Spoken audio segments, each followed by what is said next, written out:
Hello. Hello, hello.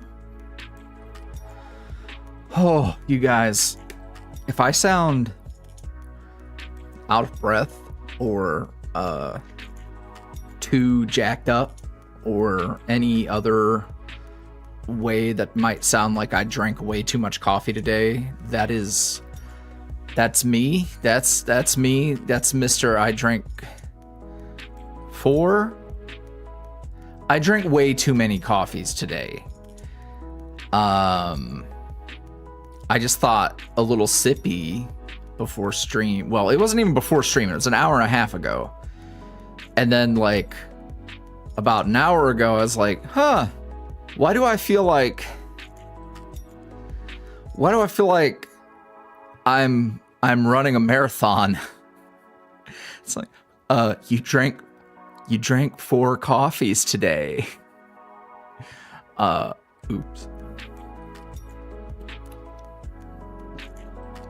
But I did get a lot done today. I used to be able to hammer 4 coffees in a day. Maybe that's not really what I need to do. So,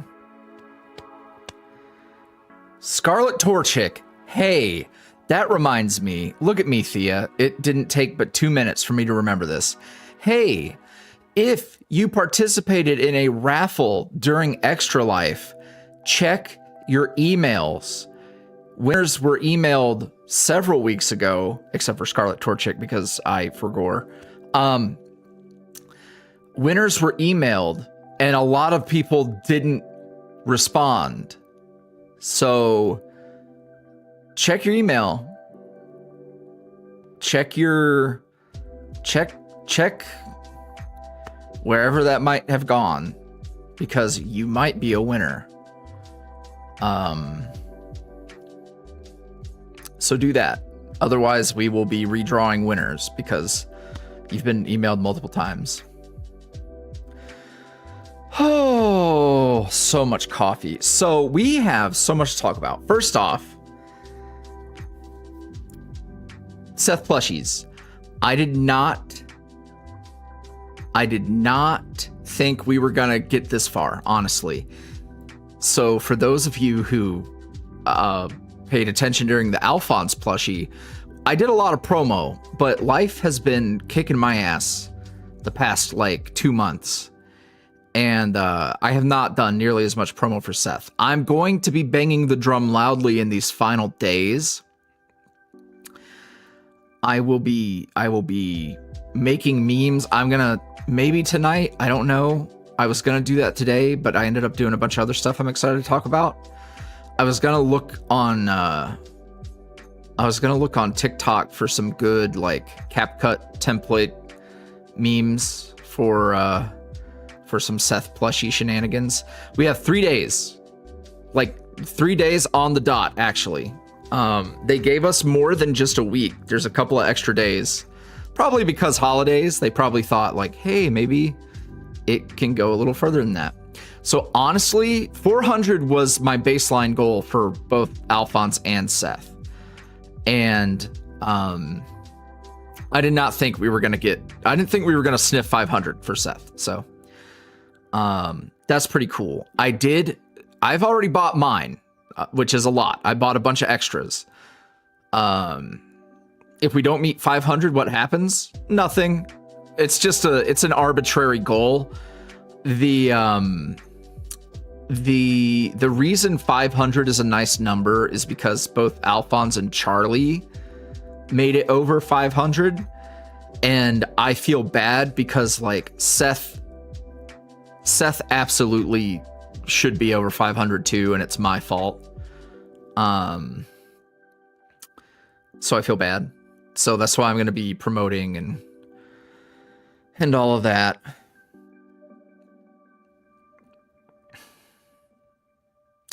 If I could get another extension, I would try, but I don't think they do that.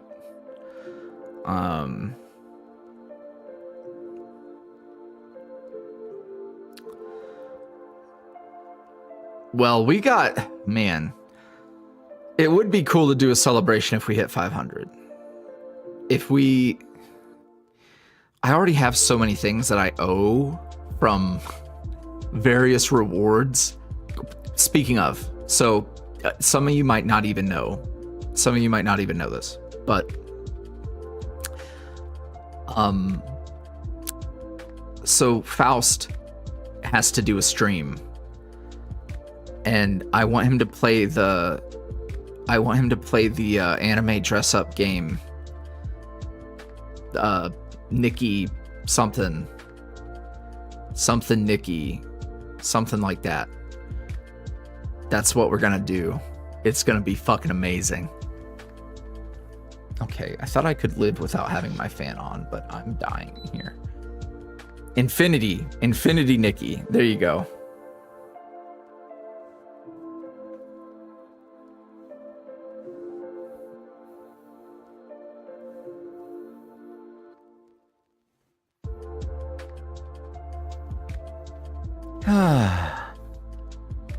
Yeah, and I honestly wasn't sure what to play, and what a perfect game.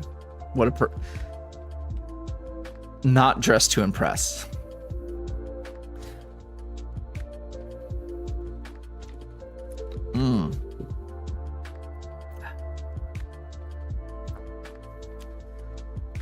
Sorry, I'm like slurping so much water to try to balance the amount of caffeine to water in my body right now.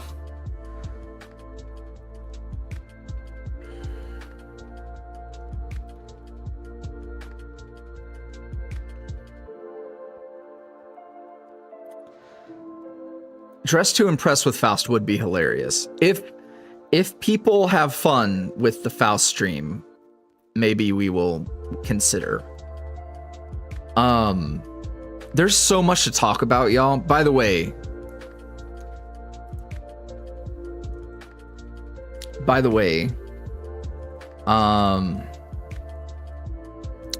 send in your questions if you got them. We will be doing questions.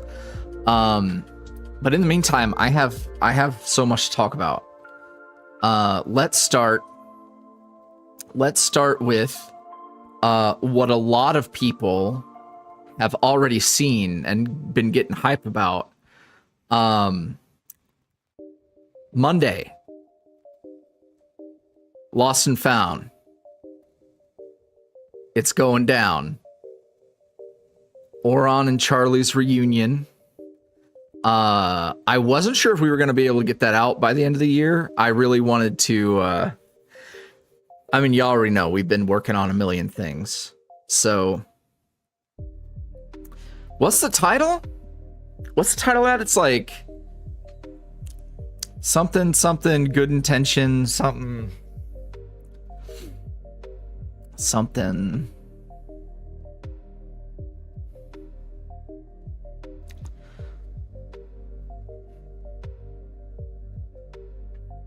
Jackie popped off on the art. Oron and Charlie look so good. Ooh. Ooh. Lies, secrets, and good intentions shatter when your boyfriend reunites with your boss? What?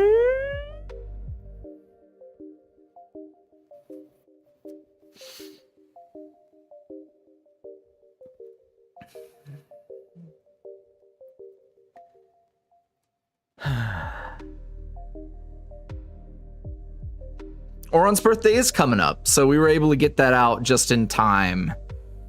For those of you who might not be aware, his birthday is on Christmas, and that's, you know, he can reunite with his best buddy on Christmas, but not literally in the story.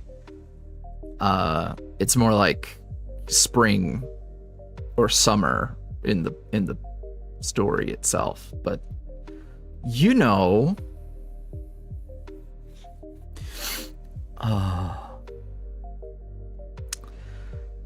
Oh man, I've been doing fun things. I've been doing fun things.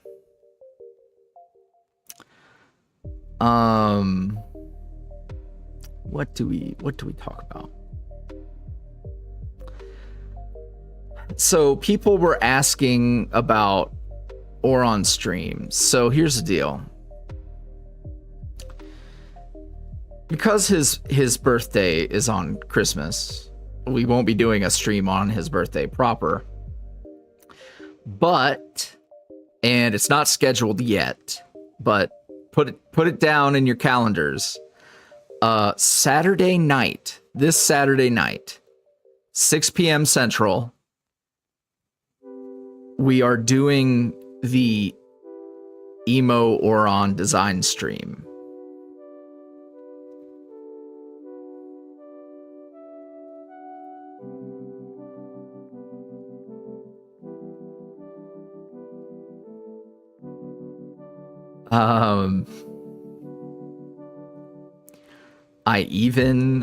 I even put together some references for Jackie.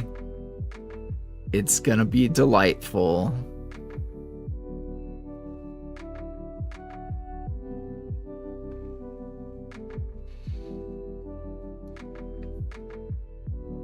I've put together quite a few references today. Do you want to know what else I've been doing? Of course you do. So aside from Oron's fucking embarrassing birthday stream we're going to be doing, like Emo How though, like okay, hold on. First off, the specific reward is that for Extra Life, if we hit a benchmark, we were going to design emo teenager Oron and like adult Oron if he were to indulge in his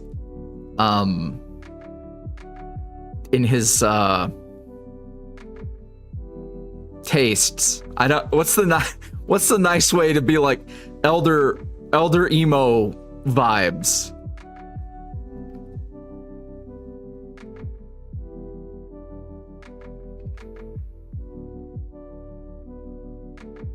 Yeah, early 2000s emo. Yeah, that's what we're going for.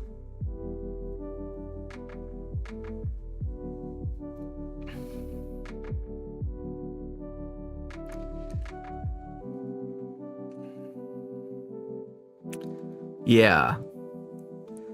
I promise you the pictures I put in the reference file, like literally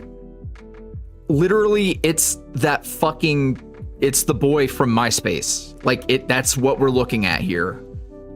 It's literally that guy. It's literally that guy. So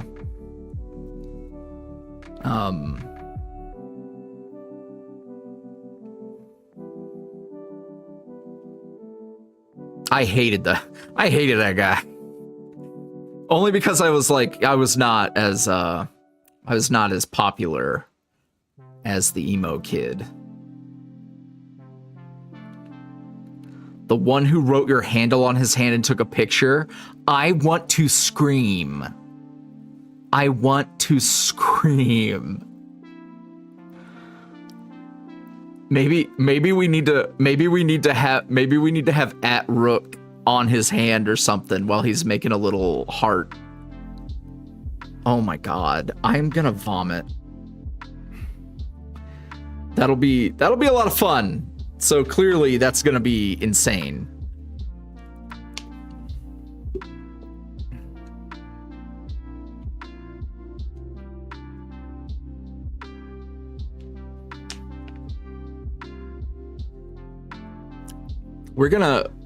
He's gonna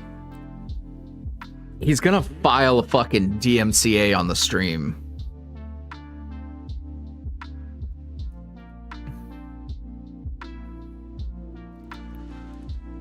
I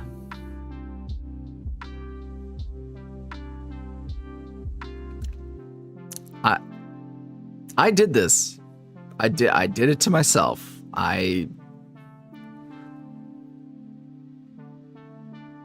Just gonna have to let it happen, man.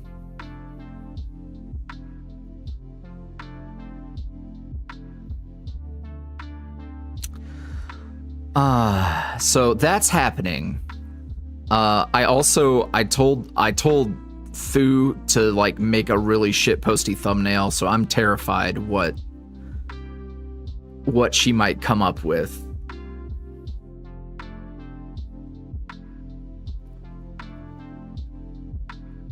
Central Time, Lost Star.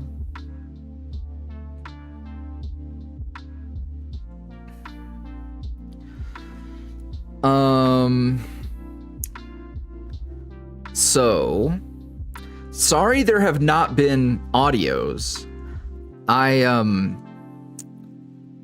I decided that I should just work on things that I want to work on rather than forcing myself. Which is a shame because like I need to be posting things, but also I've written so much. The Dilf Alphonse thumbnail is exactly what I told Thu. I was like, can we make something silly like that? I referenced the Dilf Alphonse thumbnail, and I referenced the baby girl Charlie edit thumbnail. Either one of those would be wild. I have been busy, so I have written. Well, some things were already written, but I went in and made sure it was good. So I did whatever edits may have been required. The baby girl Charlie edit, which is, it's very pink, and I believe it was just edited on an app.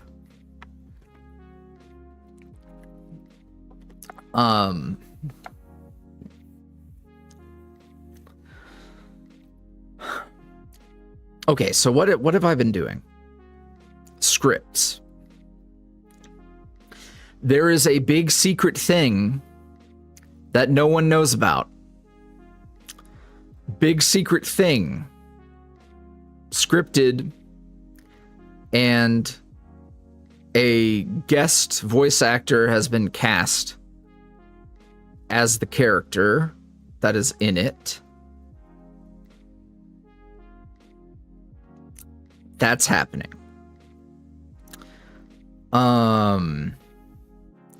Another thing that you don't know about,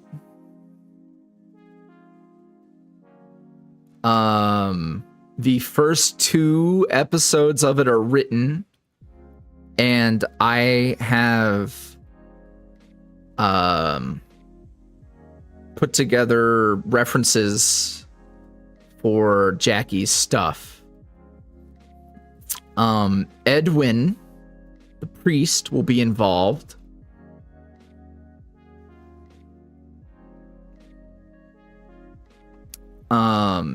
He has been cast. If you tuned in to the Dungeons and Dragons stream, I have cast Dungeon Master Sam as Edwin.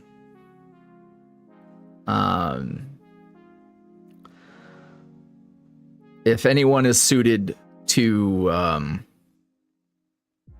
be a character of mine's father, Sam has quite a bit of experience doing that. So, so I anticipate being murdered by his performance. I feel okay sharing that Edwin is Sam. And Edwin is appearing in 2 separate things.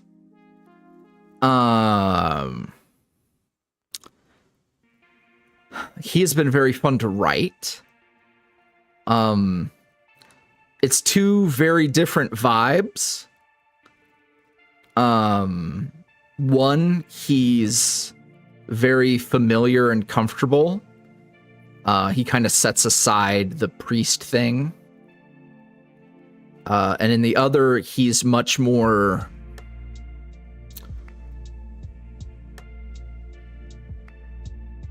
Yeah, he's not as familiar. I'll just put it that way. He's much more...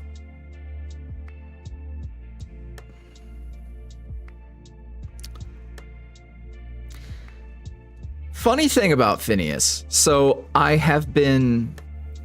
So what these things that I'm cooking up are...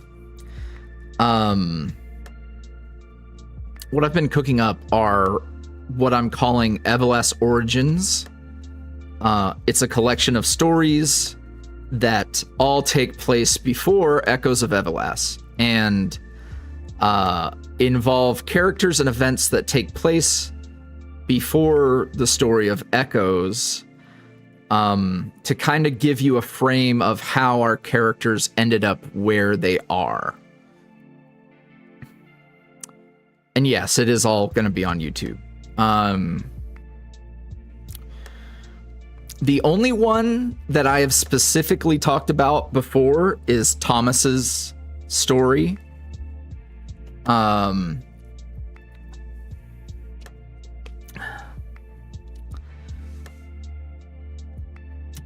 Thomas's story is a lot of fun, and I'm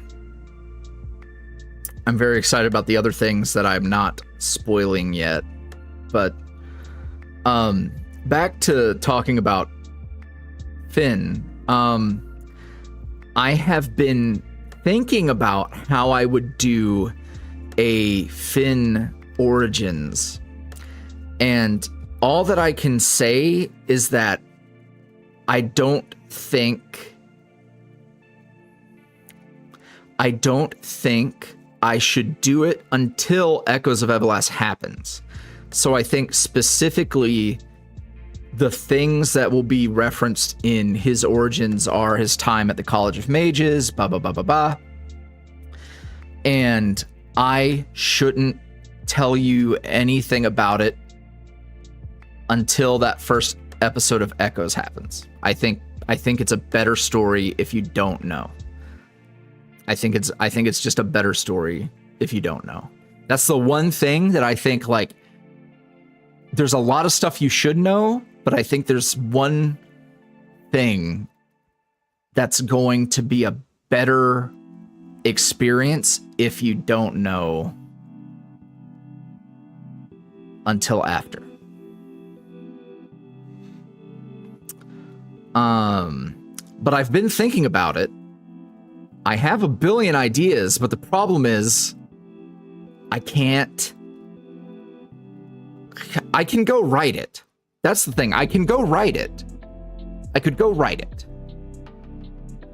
So if I write it, then we're good. But I don't think that would come out before Echoes.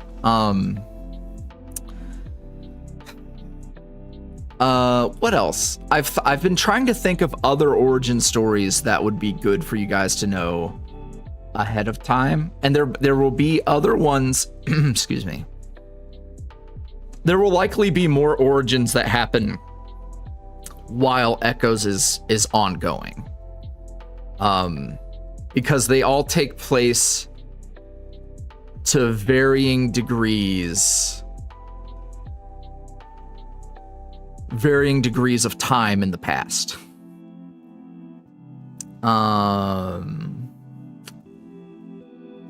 Someone asked about how long. So it's a little different for each thing. So the origins are all going to be fairly...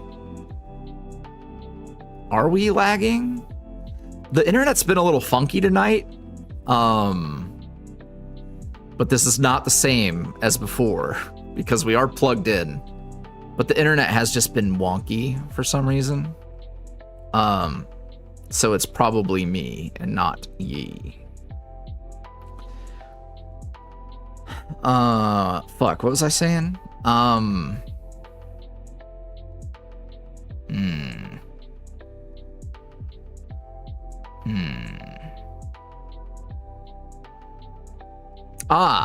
Length of episodes. So the origins will vary.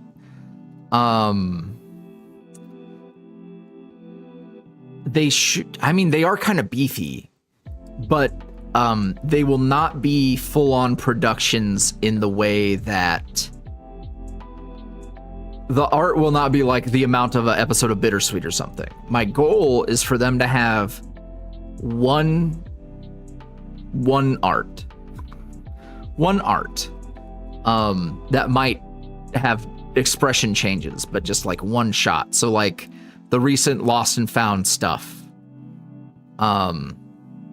Whereas like an episode of Bittersweet is multiple shots, blah, blah, blah, blah, blah.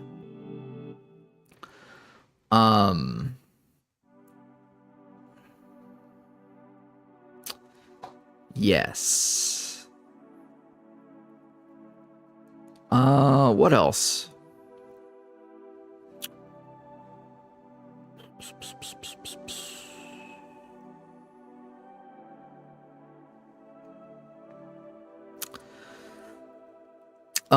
Squee, not that I'm like desperate to try and sell you this plushie, even though I am.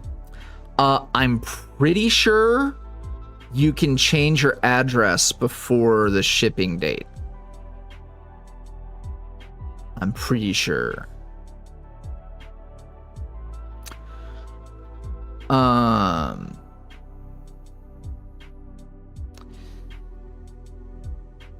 Sell those individual arts as posters. That's what I'm thinking. That's what I'm thinking. Which I know I need to update even with the current art that needs to be plugged in. Yeah. So that's going on.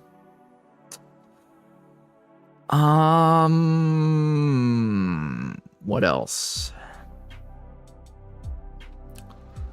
Been working on that. We got the Bittersweet director's cut entering the editing stage.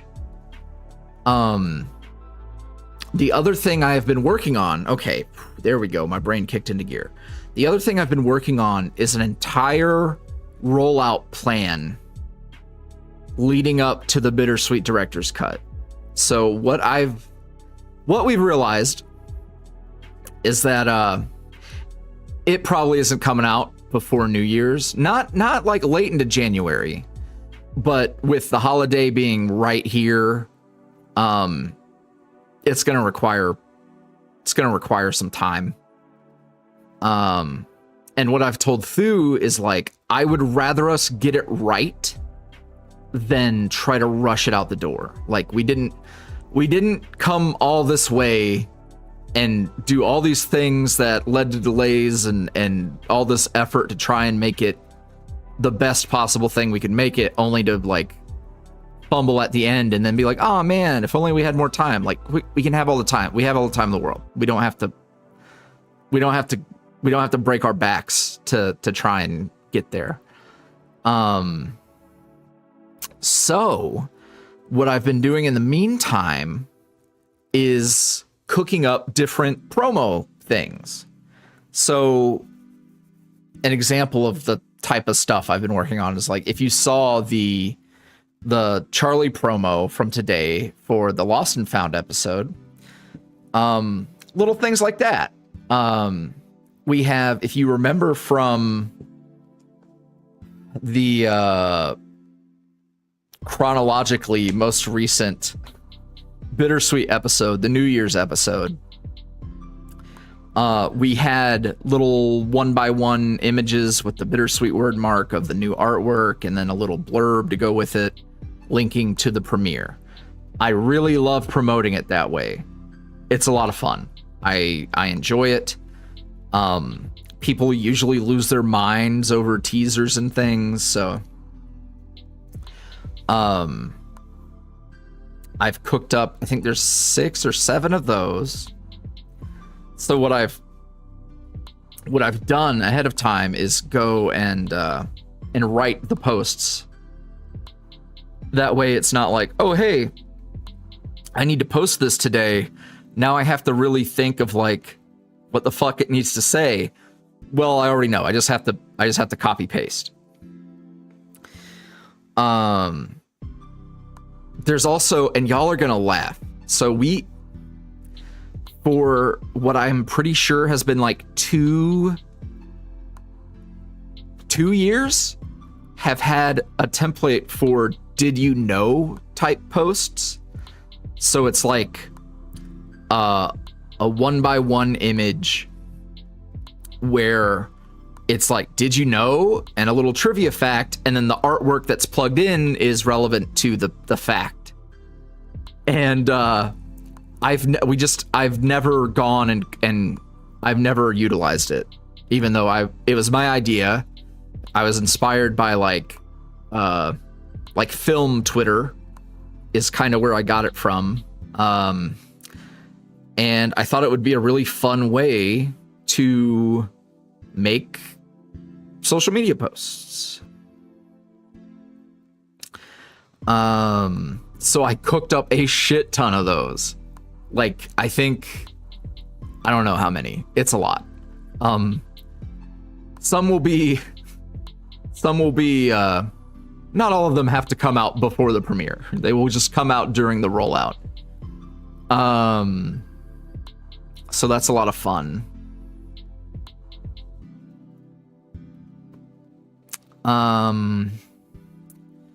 Also scripted up a, so, you know, premieres have those trailers. I cooked up a specific to the Bittersweet director's cut, like a pre-roll. So it'll be, I wanted to have it scheduled for a week or 2. So, you know, people click the link, they get the little trailer, and that'll just be me thanking everyone, basically. And also teasing some other things that are coming soon. So that'll be fun. Those Did You Knows will be posted on YouTube, yeah. I love YouTube community posts. They're great for YouTube community posts. They're a lot of fun.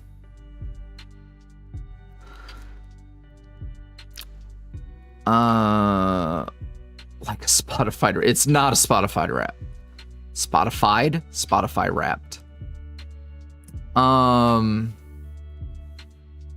What else?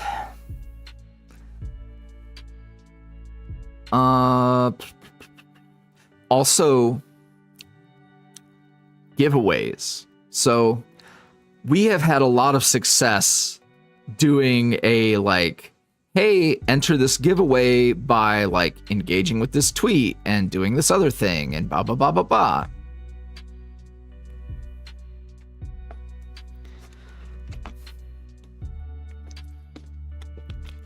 Charlie's had that bracelet in the last video as well. And I don't know if it's a matching bracelet with Casper. You're welcome to assume that it is. It's just a bracelet that he has in this particular outfit.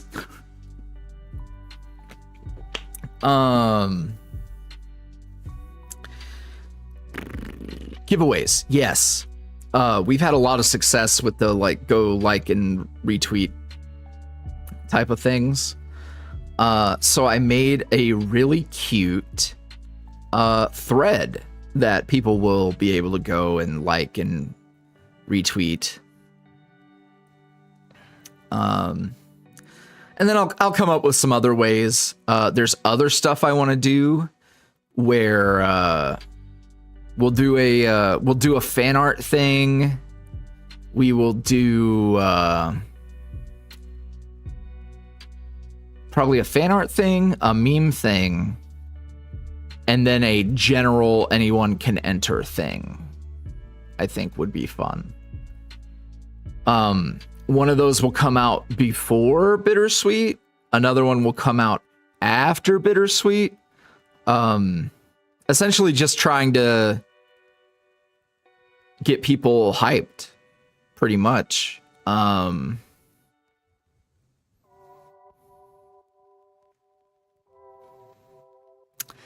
I also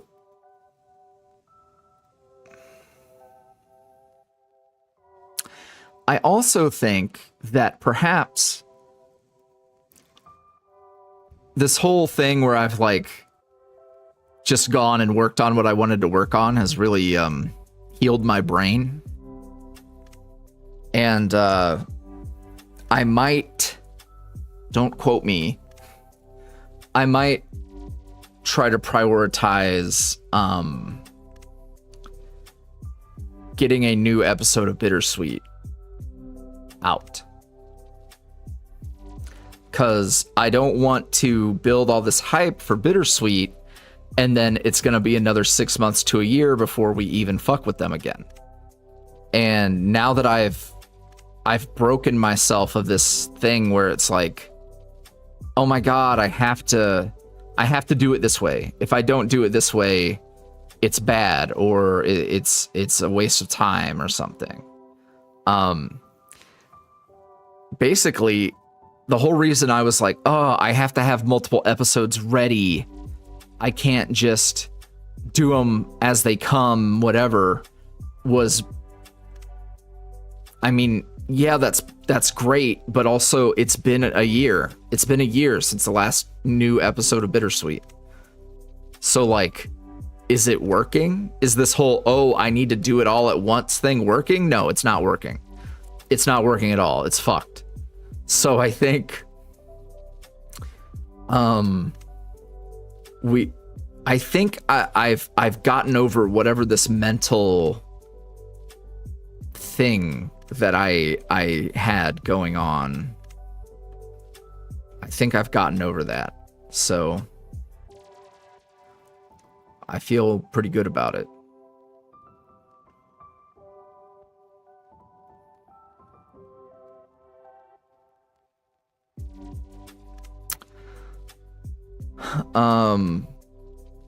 So let me talk about the thing that kind of inspired some of this. The thing that inspired some of this is this upcoming episode of Lost and Found, because I thought, hey, you know what would be cool is if this episode of Lost and Found directly led into Shattered. If the very next thing that happened would be Shattered.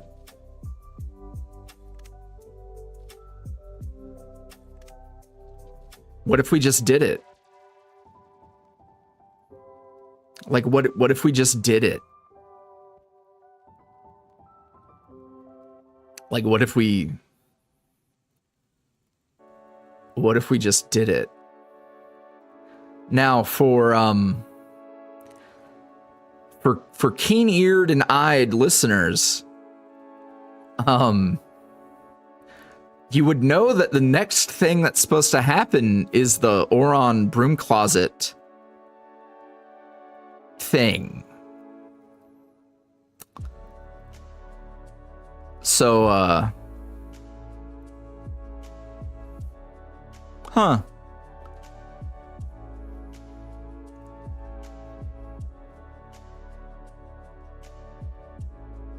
It's getting sticky. See, y'all said mop, and now I'm gonna have sticky in my head.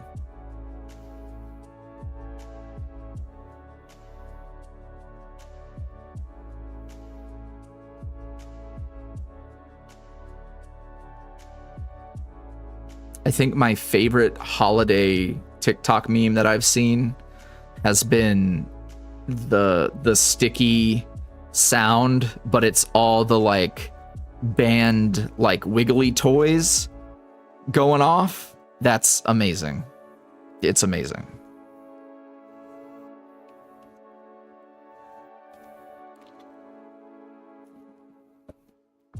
What Oron broom closet thing him raw dawing Rook in a broom closet at work during the day. That's what that is.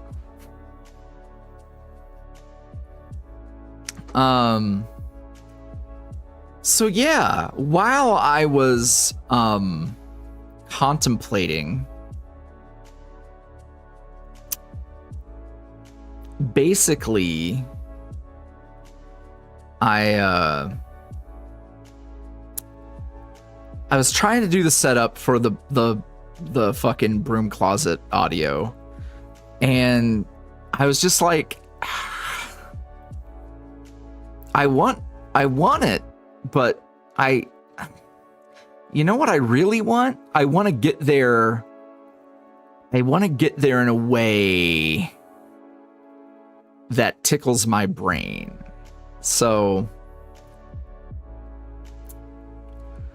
we're gonna get there in a way that tickles my brain.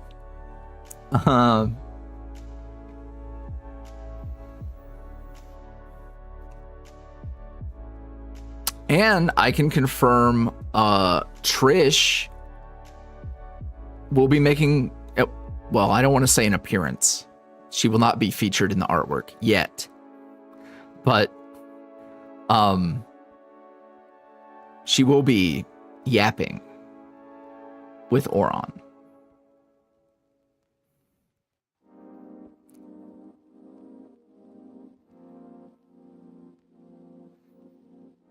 The pink-haired character would be Alphonse.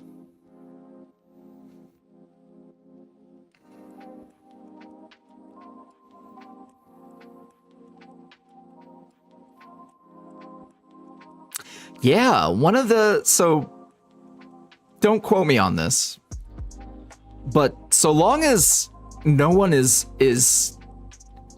backseat gaming during the emo Oron design stream,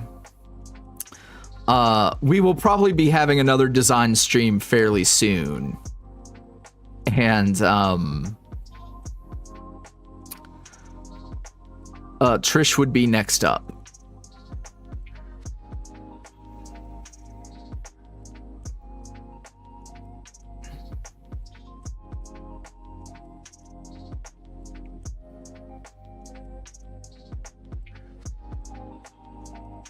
I don't know if Trish will ever have her own solo content, but I do know that I've written parts of Shattered that heavily feature her. So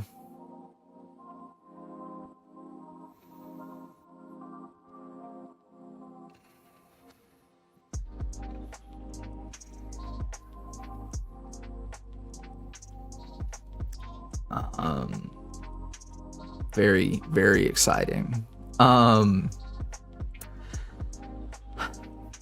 What else? Y'all have been who's Trish? Trish is Oron's secretary.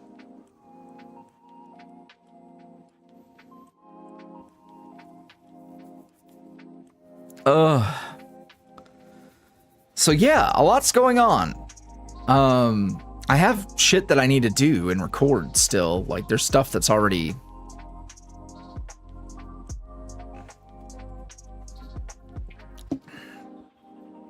Stephanie was kind enough to record those lines already. So that's how close we are.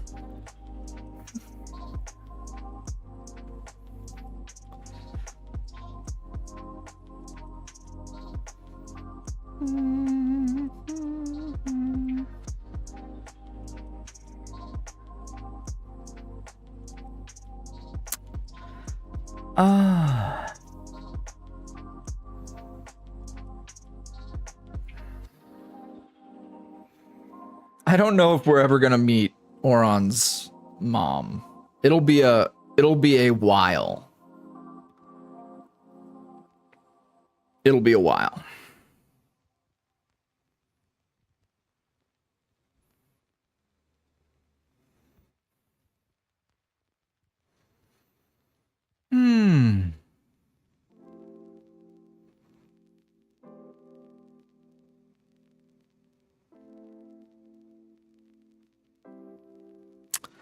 I guess I should look at the questions now. Is there anything out before I'm done?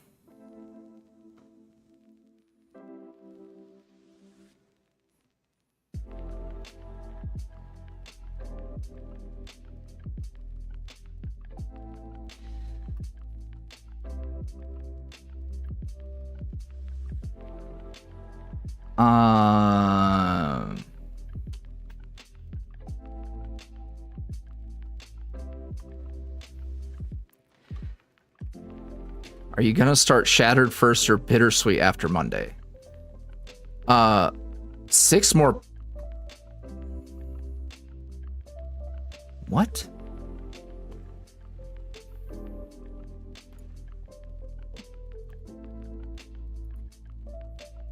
That's a 5, not a 9. I saw 6 more plushies till we're at 500 and thought someone like whew. Obviously Faust is gonna yes, there will be Faust.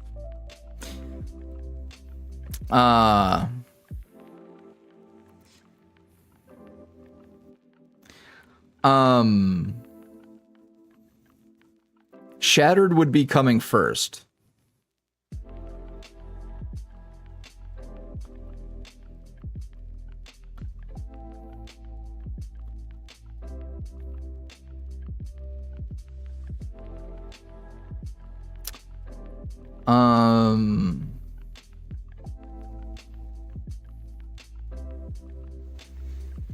Yeah.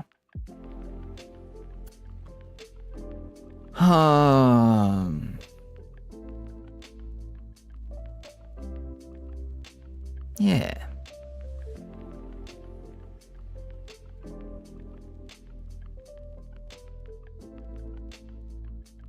I'm trying to think if there was anything else I needed to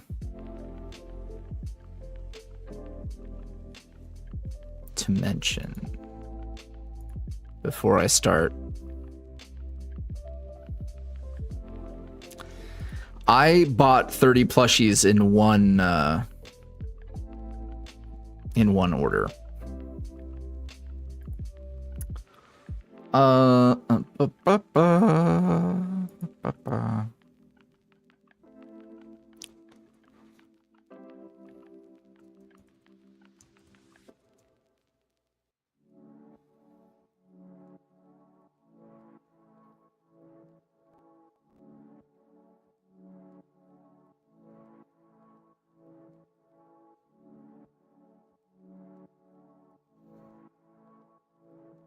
All right.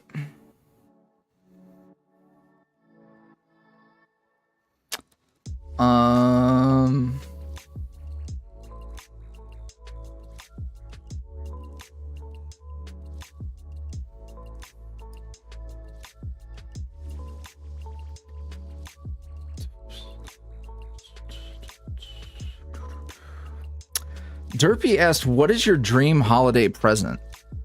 That's a good question. I'm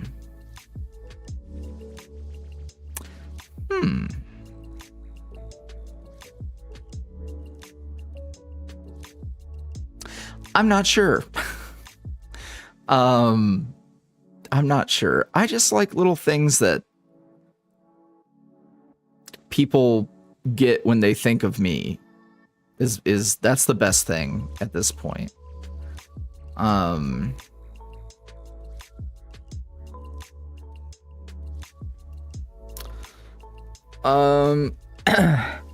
We're not able to remake the dark mode Alphonse plushie because that's not how Makeship works. Also, I don't know if I even would. Because he doesn't match the new design style. So you know.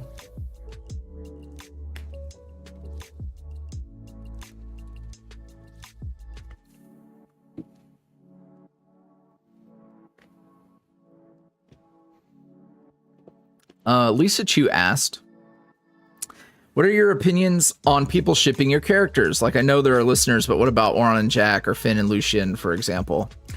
You're all welcome to. I would just caution. I would caution you.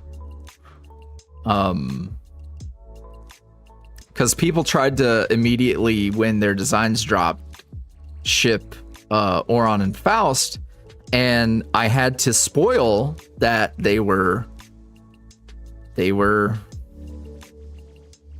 yeah, I had to spoil that because people got ahead of themselves, and I didn't want a Star Wars situation. But in general, I don't care. I mean, crack ships and just shipping in general happens all the time. I do not expect that to be happening again. There's only one other potential. There's only one other potential weird thing, I believe. But that's like you won't even know about that for a long time. You wouldn't even know it was you wouldn't even know it could be a thing.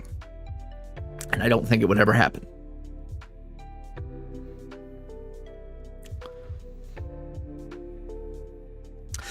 You know what? Hold on. Don't. It's fine. It's fine.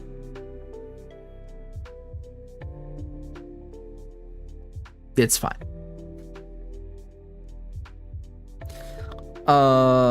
What does Alphonse smell like? This is the only character I have a specific answer for, and he smells like fairy dust from Snow Fairy, not fairy dust. Snow Fairy from Lush. That is exactly what Alphonse smells like. Favorite dessert? I could really fuck up. Man, what do I want? I could really fuck up a hot brownie with vanilla ice cream scoop on top.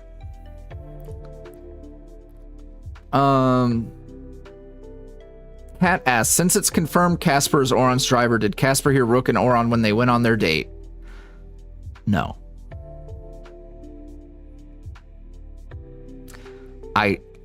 I will put this in the clearest terms I can.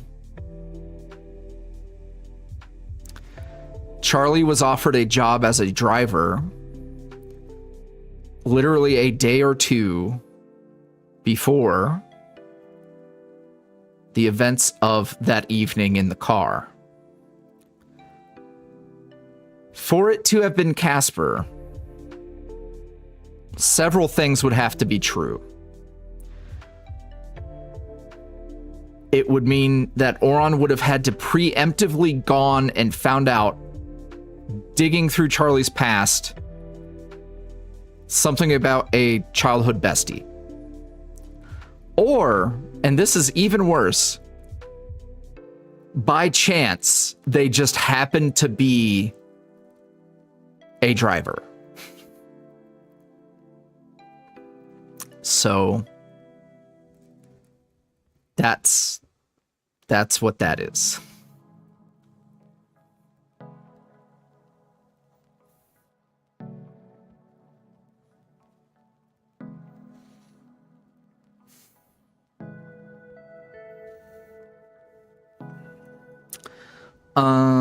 Let's see what else we got.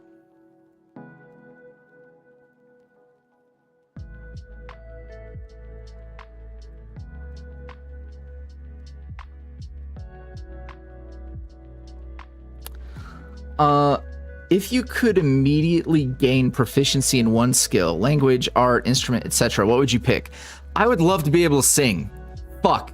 If I could hit a note, if I knew a key in my mind, if I could sing, God, if I could sing, I would be I would be unstoppable if I could sing. And I cannot. So that's unfortunate.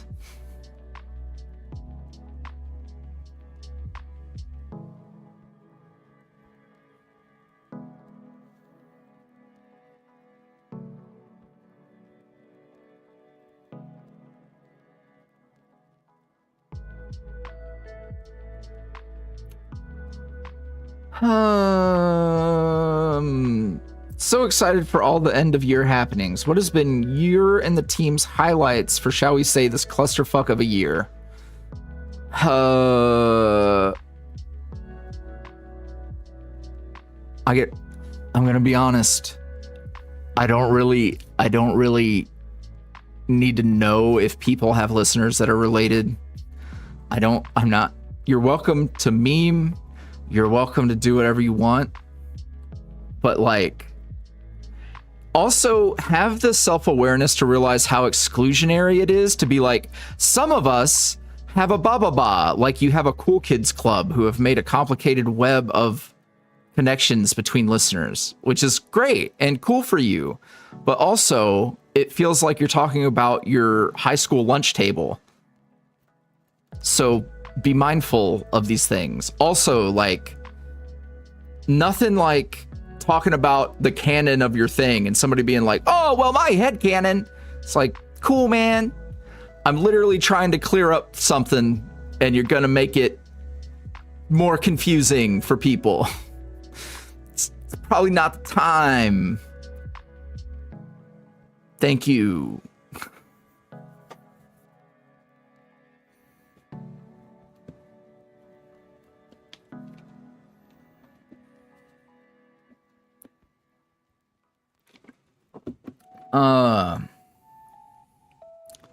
What was my highlight of the year?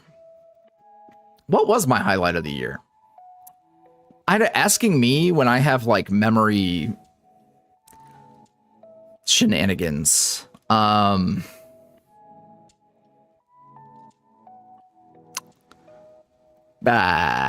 don't know.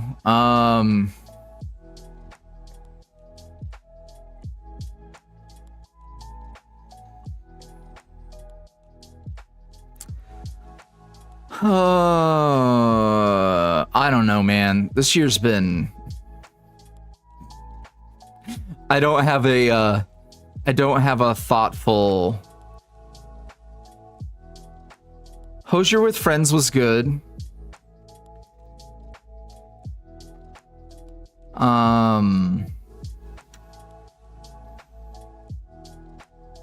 Yeah, shit, I don't know. I think he'll be available on Friday.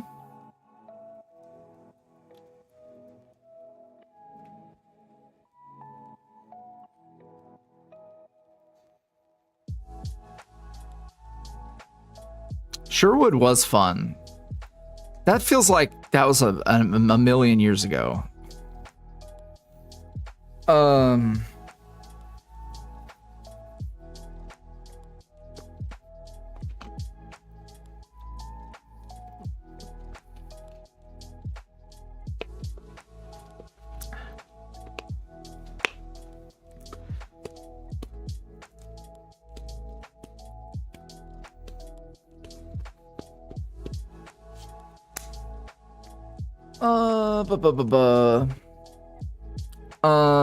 I love Boo's cute little cinnamon roll hat, and I was going to make more clothes based off foods and desserts and wanted to know if you had any other ideas you had for food clothing so I could draw them. Honestly, the cinnamon roll hat from the storybook trailer, that was all the artist's idea. So like, I have never thought about... I was skeptical that it would work. And then I was skeptical that anybody would like it.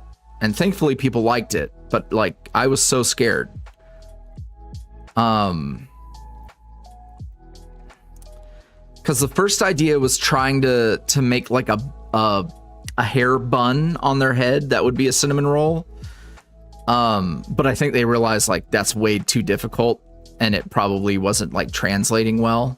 Also, like hair can be an exclusionary thing for what's supposed to be a neutral character. So they came up with the hat, which was really cool. But I got no fucking clue. I do like the idea of... I like the idea that Boo likes bees. I like the idea of them liking bees and honey. So like that kind of thing. If y'all remember one time I voiced, or rather I dubbed a spicy little comic I commissioned. That one specifically had a female listener, but like it wasn't, there was no way around it basically. But that was a thing that happened one time. And I was like, let's go with them having like a honey bee situation. That was, I have not saved that. I've not saved that down. What did I do to him, Z? He's done this to himself. Well, I mean, and his mother did it to him. And his father did it to him. And then he did it to himself. Alphonse did it to him a bit too. And then Derek did it to him. Then he did it to himself again. Charlie sort of did it to him. Oron, by extension, did it to him.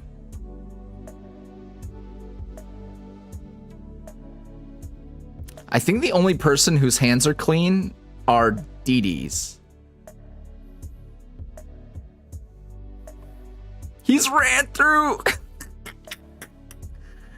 Oh.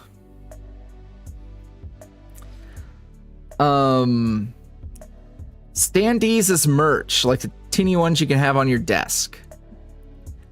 So, fun fact, I tried to go through Fourth Wall doing their, because they can make standees. And I tried to do Charlie with the Trash Vibes merch drop. And I had a real fucking time with them. They were not great communicators, and because of their poor communication, I did not love how it turned out in the end. And they were like, hey, do you want to move forward with it? Mind you, I have to pay to have it made and shit. So like I paid like $50 to get a standee made as a sample to see how it would go. And there were several factors they didn't even mention or talk about as options or anything. Shitty communication. So I put on my best Karen and I fucking told them like, hey, so they mentioned like, yeah, we can do these changes, but because like you'll have to pay us again. And I was like, hey man, like we could both, your company and me, could make a bunch of money on these. And because you're not taking the measures to fucking communicate the first time around what kind of things we could do and what kind of options there are, we have a shitty product. Now, is that my fault or yours? And they're like, oh, we're so sorry. We'll do the changes for free and we'll refund you and we can do the thing, blah, blah, blah, blah, blah. And I ghosted them. I was like, I'm not going to fucking respond. I'm pissed. So I've had a bad time with their bespoke hands-on making of things, which pisses me off because you know what? It's the same motherfucker that I have to go through to get the zine made. So hopefully And you know what it is? I should have had a fucking laundry list of questions, because you should never, and this goes for anything, if you have a fucking manager at a new job, if you have a person you're going into business with, anything like that, have a million questions, because they will not fucking tell you everything. And if you show up with the questions, you leave them no room. You leave them no room to fuck you. So consider that. There's nothing I hate more than starting a new job and the motherfuckers don't know how to train you. That's a whole separate tangent, and it happens all the goddamn time, as if no one's ever had to train a new person at a job before, and it's fucking stupid. So take notes from YuuriVoice. Have questions. Ask twice. Triple down asking for clarity.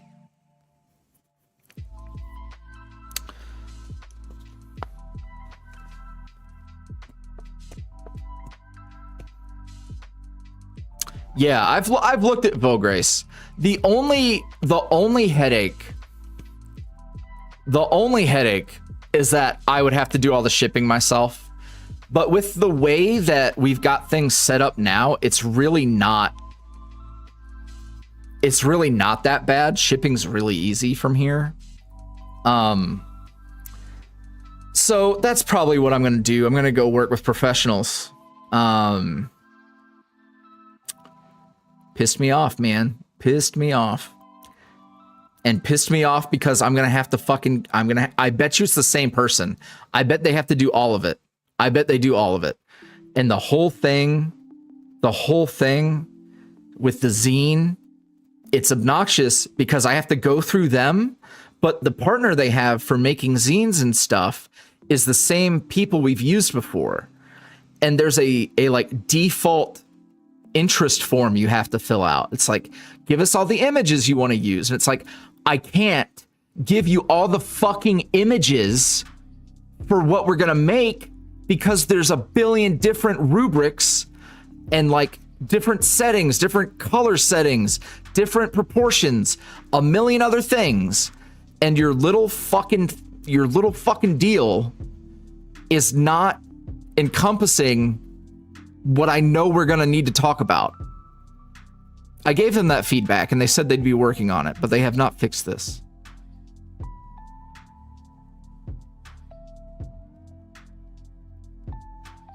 Anywho, I'm moots with the CEO if I really wanted to go bitch. If I really wanted to.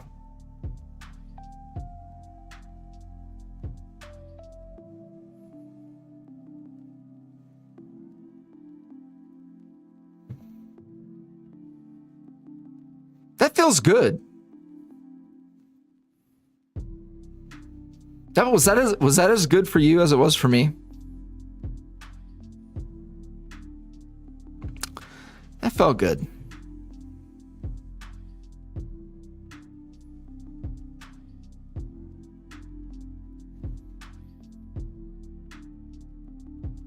Yeah, I didn't know.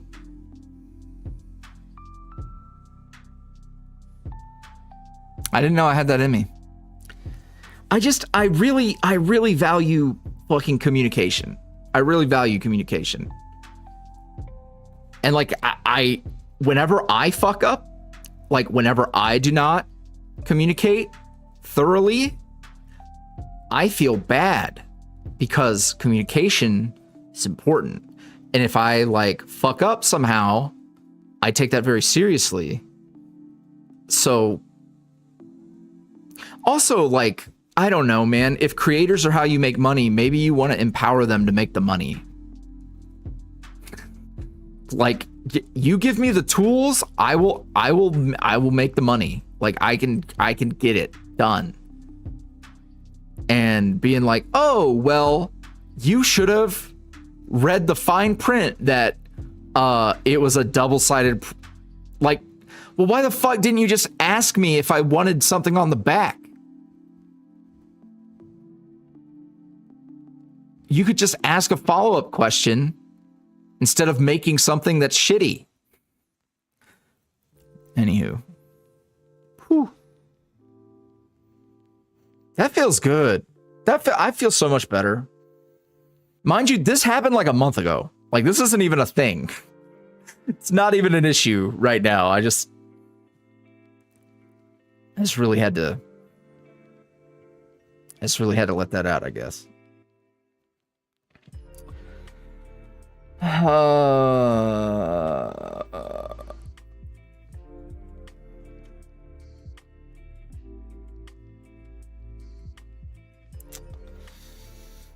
Will we be getting an Oron specific audio for his birthday, or is the new Lost and Found and the design stream the offerings? Yes, that's all.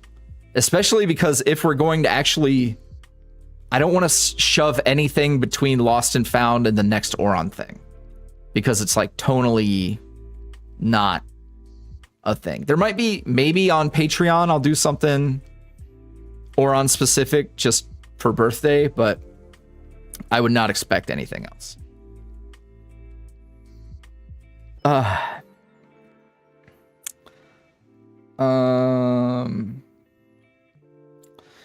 Also, would we be willing to put out the template that the character bios were done on so we could use them for our listeners? We should. We should do that. I think we have talked about that, and then I didn't do anything about it. But we should do that. That would be a good.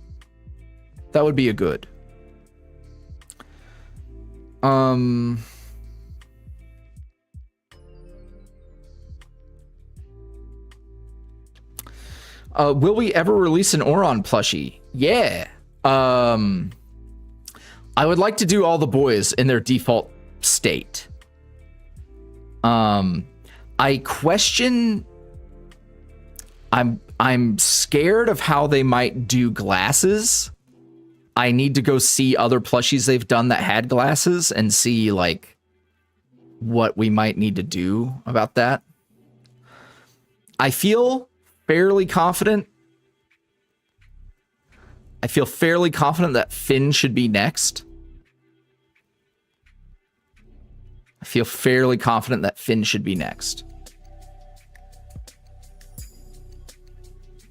But again, the same deal. I need to see how they do glasses.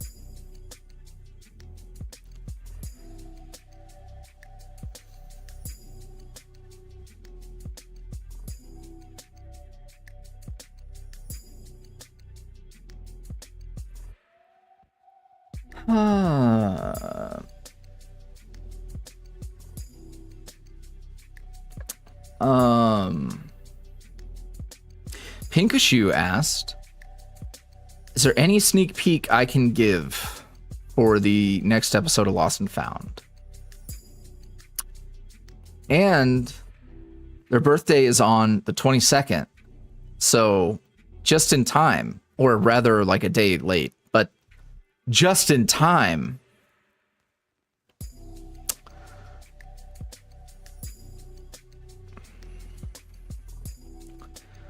I don't think there's, I feel like the one thing I could really share was that Shattered follows immediately after that. I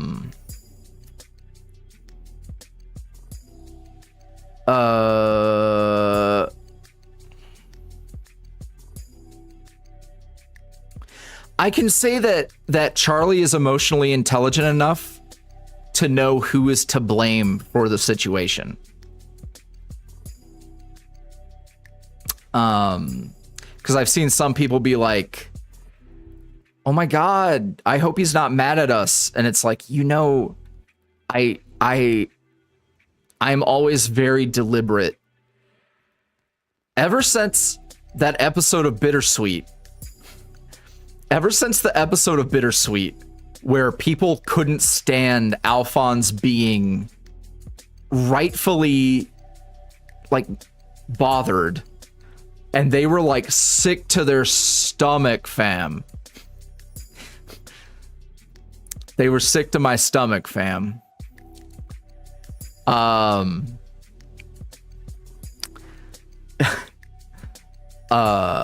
I'm always a little careful.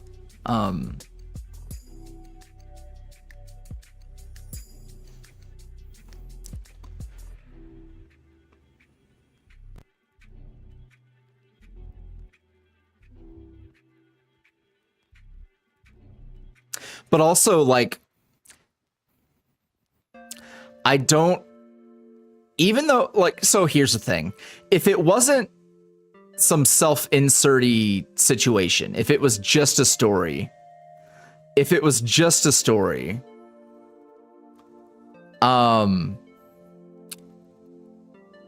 doing a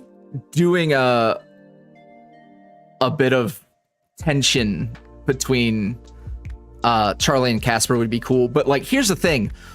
The power differential between Oron and Casper is so great here. Even Charlie, who is a dumb rat, knows. Even a dumb rat knows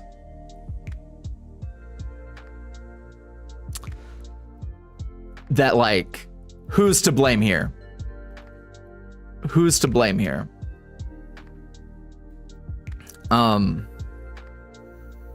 Oh, don't worry, though. Don't worry. Because here's the thing. Evas has a lot of fresh start relationships. So if you want the interpersonal drama, that's where you're gonna get it. That's where you're gonna get it.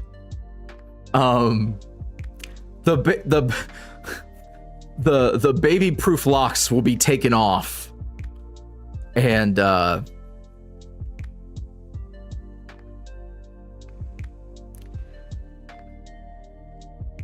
Sandstone, I can't just tell you the plot of the audio. I can't just tell you. You got one crumb. The one crumb was that don't think you're gonna get yelled at.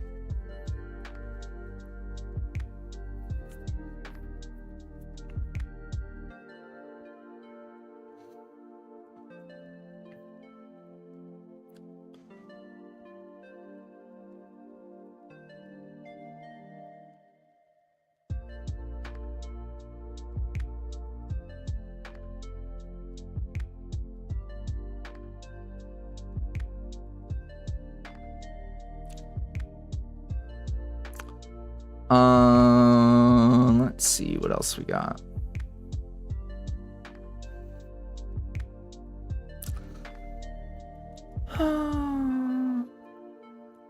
Favorite holiday movie? Oh man.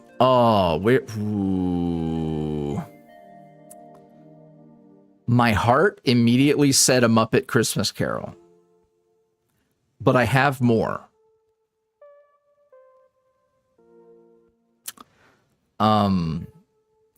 The Holdovers, featuring my man Paul Giamatti,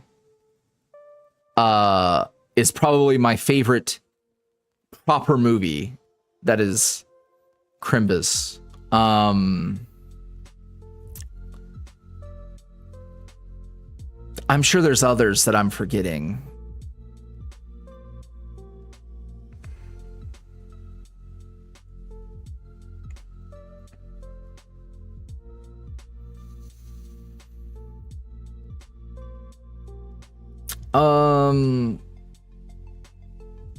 Back a follow-up in regards to Dark Mode Owl. Dark Mode Owl plushie, but redesign him in the new style of plushie. We would have to go and do all the other characters before it makes any sense to go make another Dark Mode. And even then, it's like, maybe that ship has just sailed.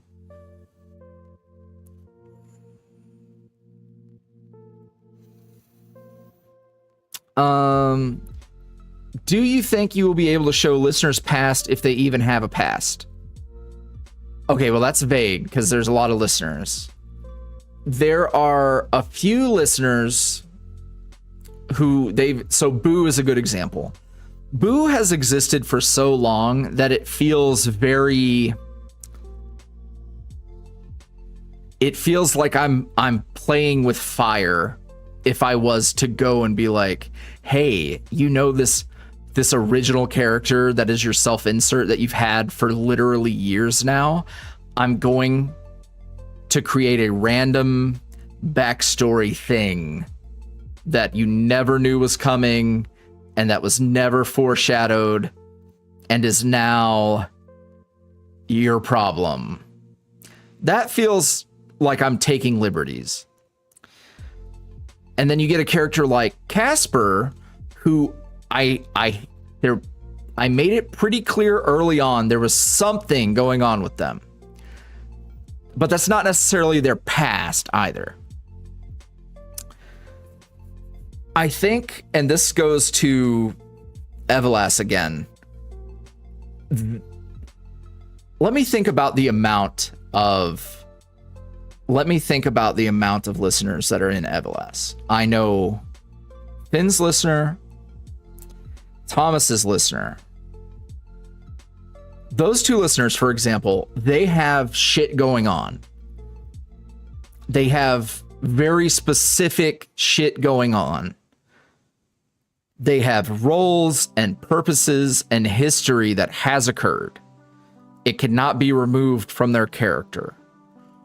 The reason why I'm more comfortable with that is because you're getting them for the first time, and I'm giving it to you when you're getting it. So that's a big thing.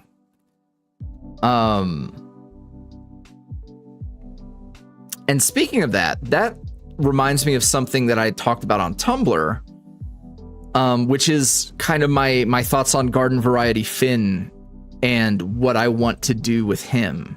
Because a lot of people love Garden Variety Finn for obvious reasons. He's amazing. But I have struggled creatively with him because he doesn't have a lot going on. And a huge part of that is like his listener has no bones at all. The only defining trait about his listener is that they like Finn. And that's not a character. That's nothing. That's nothing to work with at all. So what I would like to do is maybe revisit that and establish a continuity for Garden Variety Finn. And I have some ideas. For what we can do there. It's not as much of a priority, but I see a way.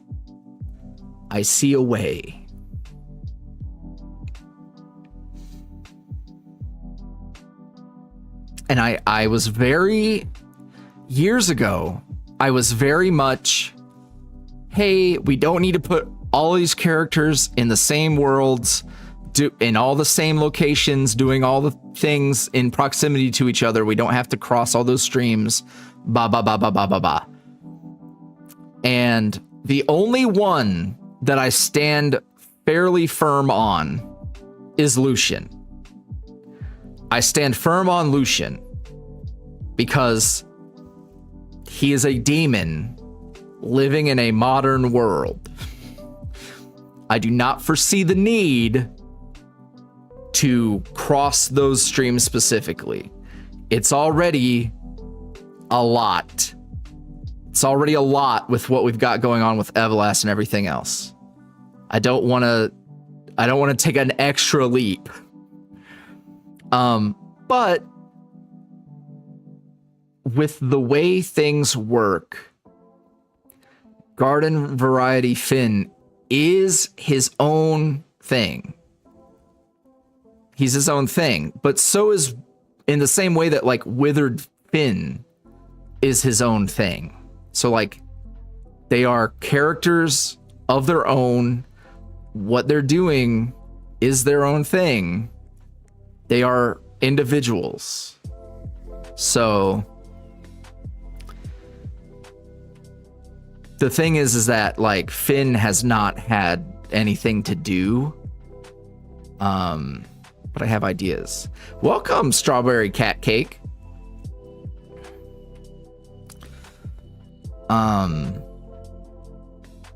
So yeah, that's a whole tangent, but it made me think of that thing. Cause like when I sit down to write Finn stuff, it's so neutral.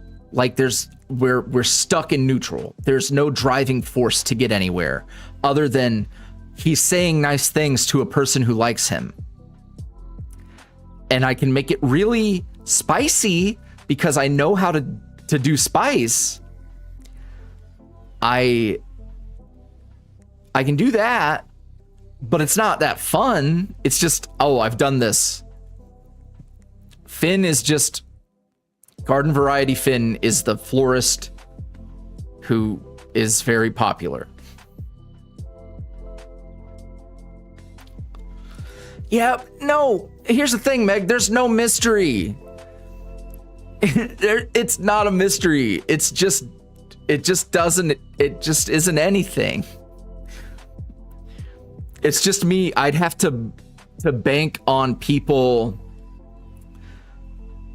projecting ideas, and it's like I can't work with that because they don't get to me. I don't get to work with those. It's just so far and away from what I enjoy and what inspires me that I have to just go and make it work. So I have ideas for how I can do that now. He is, and it's like I know it's insane to be like, yeah, the guy who has almost 2 million views in his compilation isn't interesting. I know that sounds absolutely ridiculous, but the thing that works is that video is a really, especially the early parts, is a beat by beat story that people immediately lock into and follow along with. That's what works.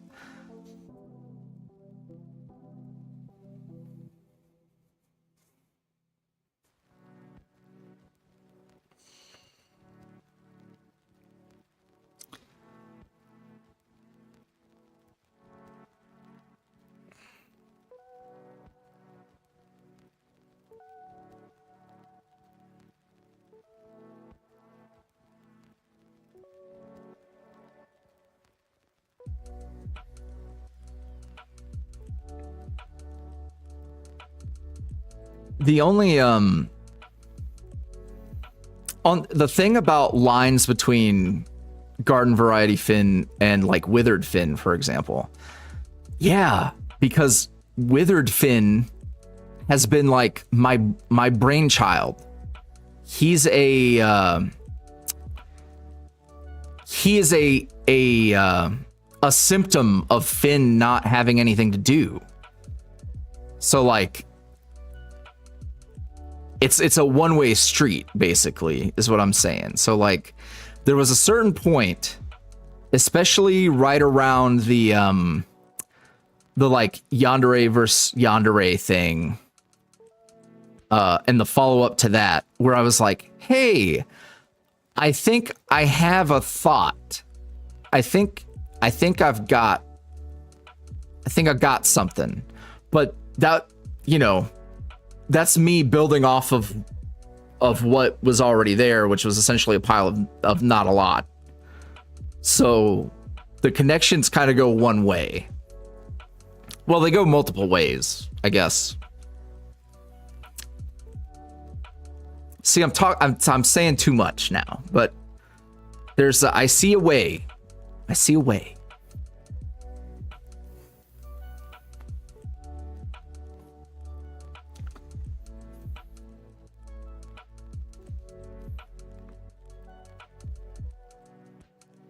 I've written some withered Finn recently.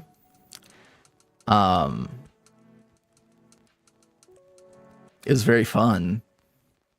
He's a bit of a menace.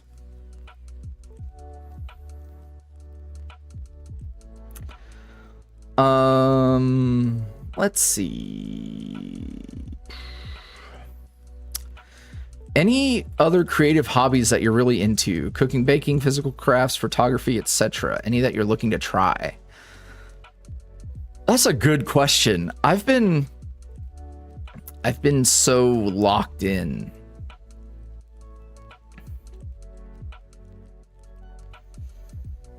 I've been so locked in. I haven't had a whole lot of...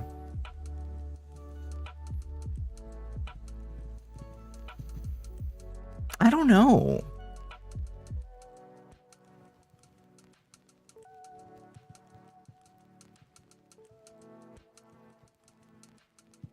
I don't know. Withered Fin got revealed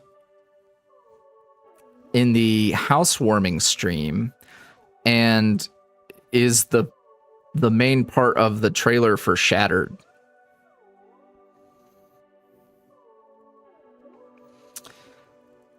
And is also basically code for Yandere Fin. But he has his own design and shit going on.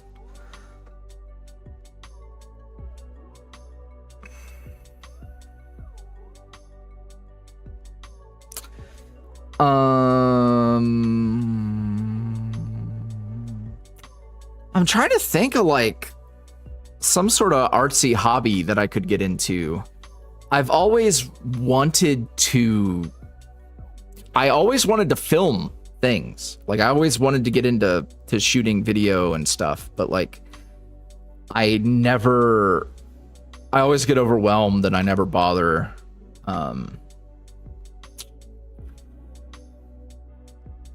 Other than that, like, I don't know. Not a whole lot jumps out at me as like, oh, I want to get into that. My hobbies basically boil down to like gaming, writing, voice acting. But the voice acting is like more of a, it's what I have to do, not so much, oh man, I can't wait to... Here's the thing, when I'm enjoying myself, which is plenty, but like, it's never been like a passion or like a real pursuit. It's just kind of like a means to an end. Movies. Oh, film. Yeah, I do enjoy film. I also really enjoy like media critique. Like media analysis. I think that's better than critique. I really enjoy media analysis. So like a good well, here's the deep lore. I tried my hand at doing some video essays for like anime and stuff, which was really fun.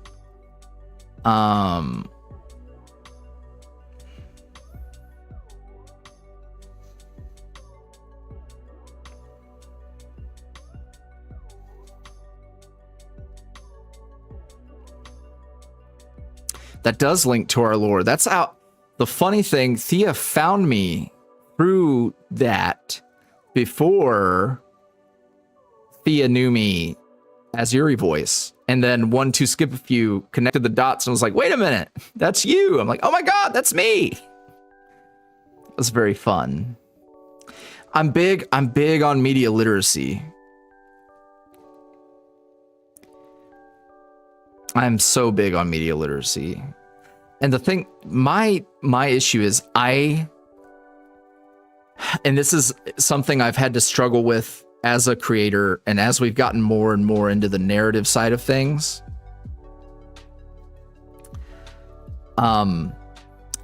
being at peace that people may not engage or even interpret the media that you make or enjoy the same way that you do.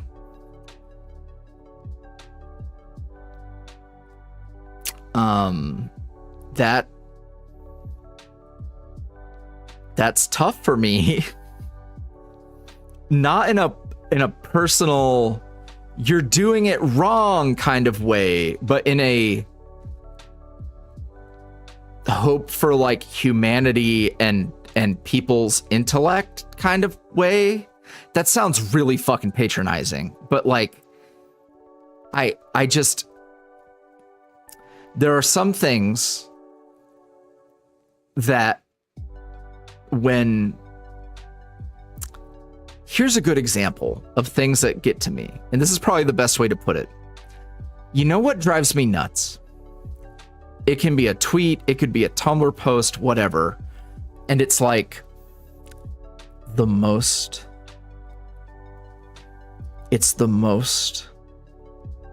obvious, the point, really like the sky is blue kind of media analysis.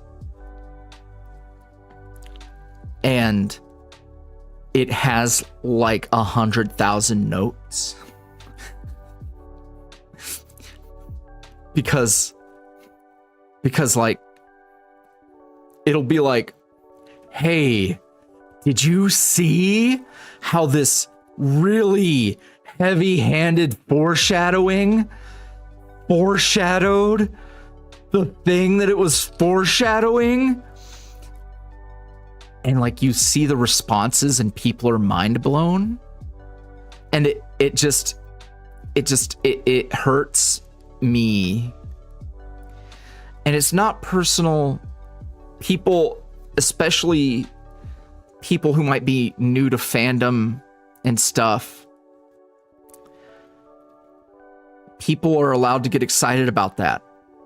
But it also hurts me as someone who appreciates intellectually engaging with the media you consume, because I believe as a storyteller, there are certain tools for storytelling that are critical to know. It's like, hey, I couldn't tell you all but a couple of bones in the human body. I can tell you a skull, a femur, a humerus,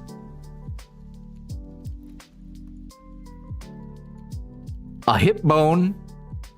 I don't know the technical term for it, but I know a hip bone. But I can't tell you all the little things, right? This is like if someone found a skull and went, oh my God, a skull. And everybody was like, oh shit, it's a skull. It's like that. It's like knowing, it's like you're pointing out not even like basic, like it's the fundamentals, and you're freaking out about the fundamentals. And sometimes it just gets to me. I think I'm much more engaged and interested in things that dig a little more. And I am prone to getting exhausted. I'm prone to getting exhausted seeing that. So that's why when people there are people who will gas up my storytelling, right? People will be like, oh my God, you're such, you know, it feels weird to even talk about how people might talk about me. And I try to downplay it because I promise you, a lot of what I've done has been on accident because I know the fundamentals of how to get there. So like, I don't even want to get gassed up because it's like, I just did it because that's how you tell a story. It's not like I'm discovering as I go, and it's not like I'm brilliant or anything. Like I feel like I don't want the credit. I don't want the credit because I feel like that's what it should be, which is strange, I guess. I've never said these things out loud, so I'm listening back and being like, does that make any sense at all? I don't know. So like, I appreciate it. I'm glad that you guys are vibing with it, but also at the same time, it's like, I don't think I don't think I've cooked something like I wouldn't put me on a pedestal is what I'm trying to get to. So it's one of those things where like, well, the funny thing about that, Hex, is like same. So people will be like, oh my God, this kind of mirrors this, or hey, isn't it funny how this is like, or what's even more insane is people will be like, hey, isn't it funny that this character said this thing that's real similar to what this character said back then? And it's like, the honest to God truth is that I just said the same thing twice. But it is cool that like we accidentally did a callback. There are things that are more deliberate, but I don't know. I just don't like, you know, I feel like everything that I've done up to this point should be like the standard. This should be the standard. This is just decent fundamentals. And even then, like I've broken a lot of rules that I don't, if I was critiquing myself, I would pick out a lot of things that are like, hey, you should have done this like this or whatever, blah, blah, blah, blah, blah. But anywho, this is turning into a yap session. Damn.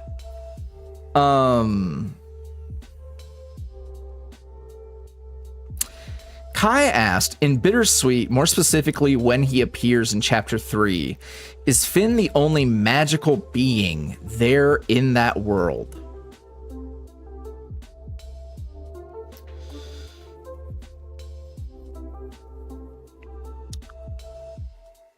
At the time,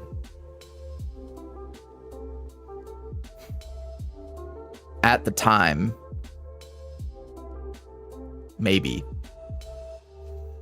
The best answer is I'm not sure.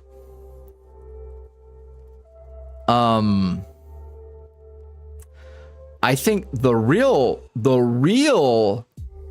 answer is more like, do you think that there's magic in the mundane? Do you think that what happened between Sugarboo, Alphonse, and Seth, do you think that was magic? Before anything, do you think that what happened there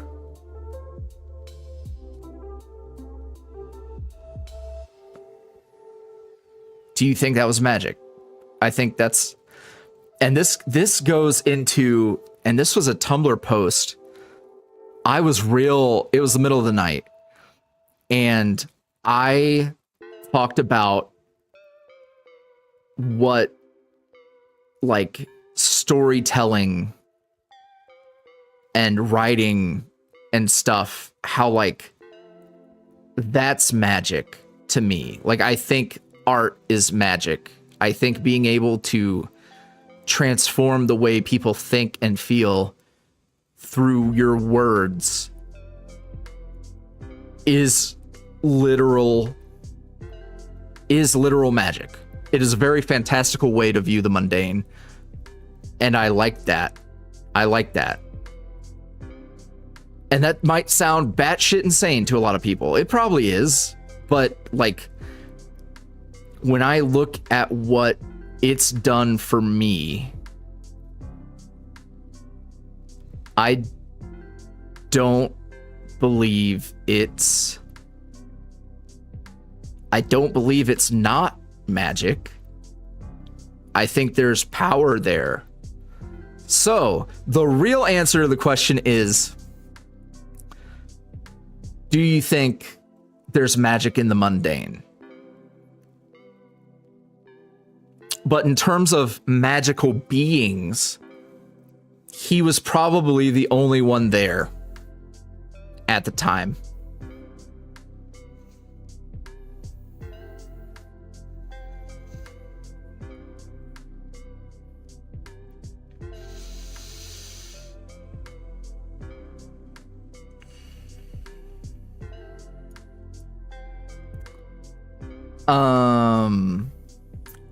Rocco asked, do you have lore/story recap videos for everything?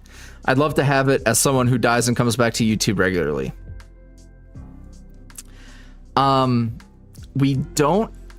I mean, we do have technically the story so far Bittersweet video, which is a funny, humorous recap of the events of Bittersweet.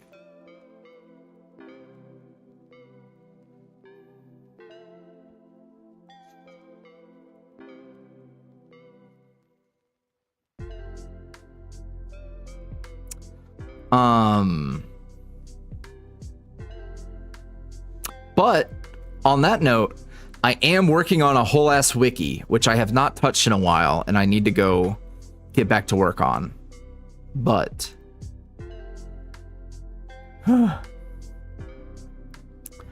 that would be the best way to go back and reference things, I think.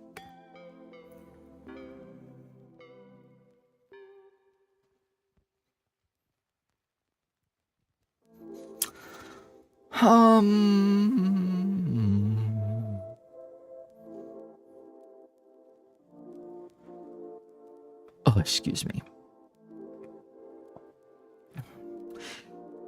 Sandstone, good question. This image behind me is actually the thumbnail for a 24-hour Seth stream that's going to happen to help promote the Plushie while it's still running for the next couple of days. It'll probably run starting tomorrow night-ish. Yeah.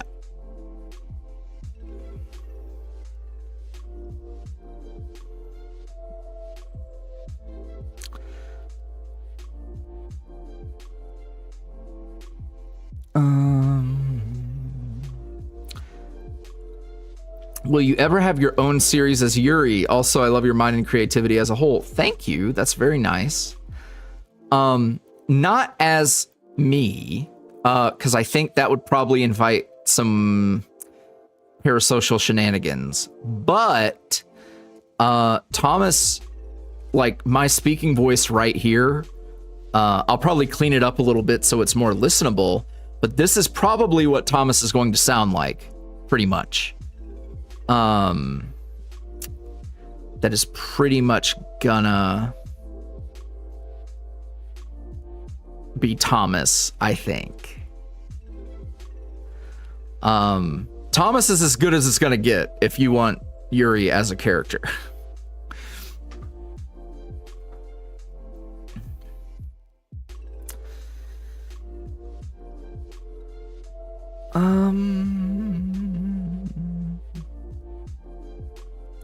Are there any new games you could foresee the boys playing live in the future? Maybe continuing Fields of Mystery or something else? I don't know. I'm so locked in on everything else that's going on lately. That I haven't really thought of, other than the Faust playing Infinity Nikki.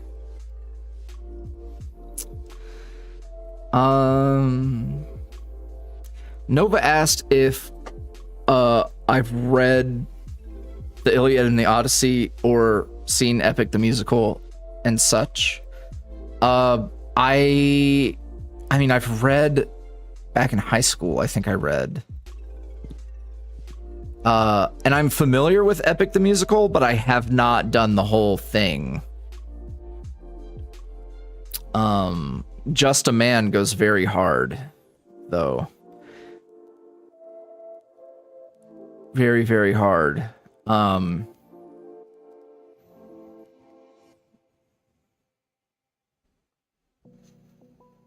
wiki's gonna be so good. Can you be there? That would be fun, Thea. Maybe that's a YuuriVoice Discord thing to do, is like get my live reaction.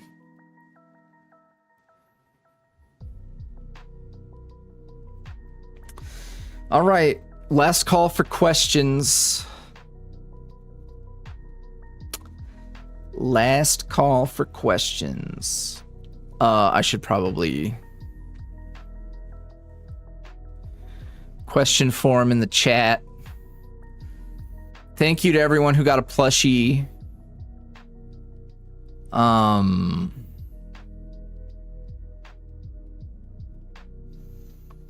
I've listened to Just a Man like probably. I'm surprised it didn't crack my Spotify Wrapped.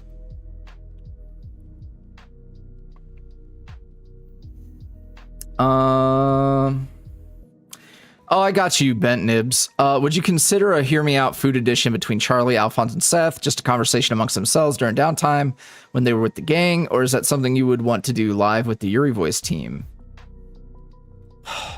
I feel like I'd have to think too hard to make it an audio. But I could see myself doing it with the team.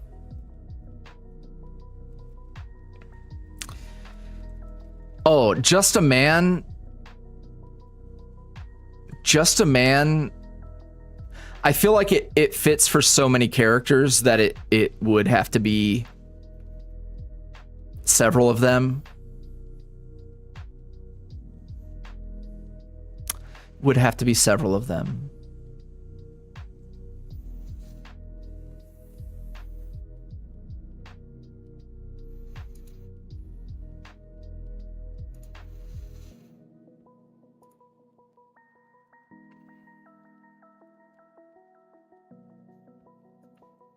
Like Oron? I don't think... Funny enough, I don't think it fits Oron.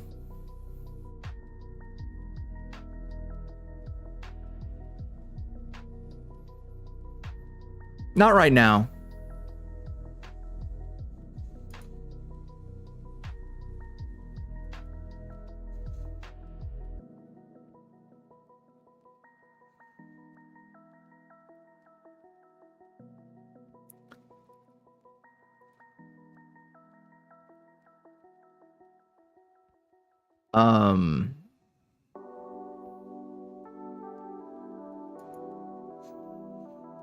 But there are several other characters that it does fit for.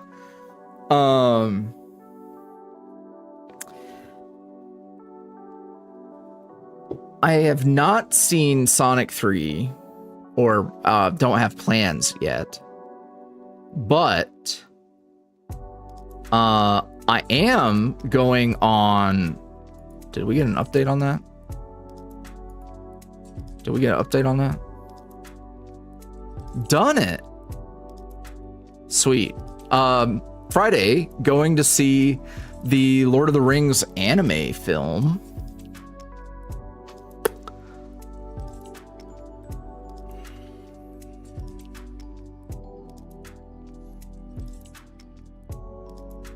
I do need to make plans to see Sonic, though.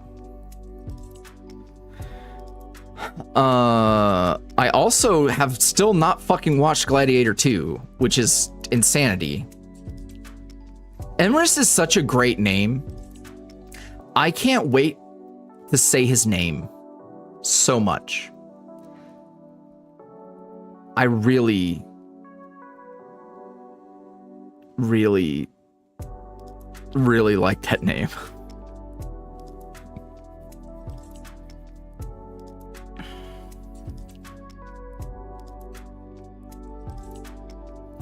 Jackie Eleanor.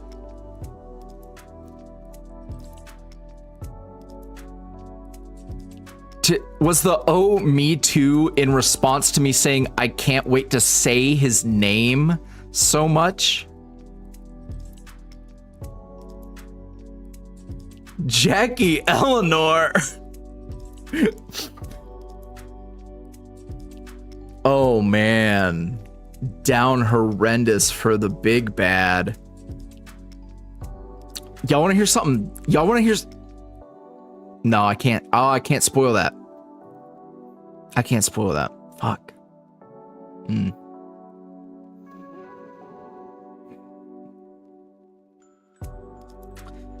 Have I heard any other songs besides Just a Man? I've heard I've heard a few of the new ones, or at least like popular snippets of the new ones. It's great. I just have not locked in. I'm not a big musical guy, but I do think they are cooking with Epic the Musical.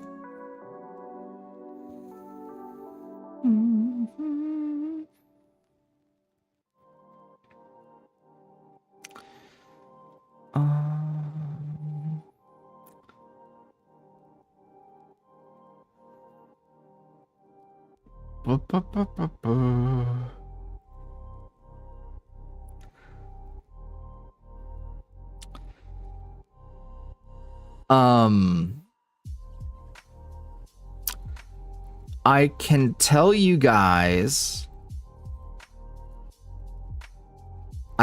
you guys that one of the... Oh my God, hold on. I have to get this thought out of my head. I had an Emrys thought the other day.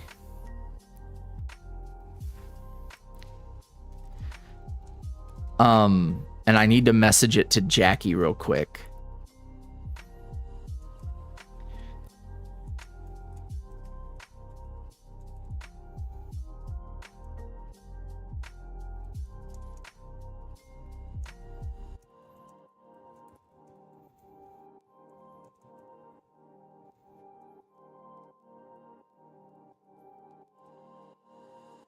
Oh my God, this is fucking bars.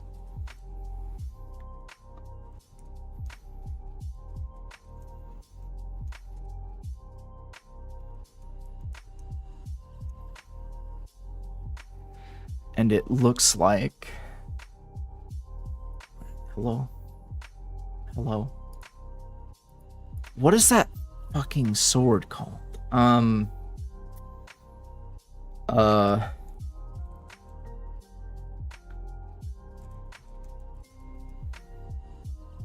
No. That's not you. You. I need a good image of this. This.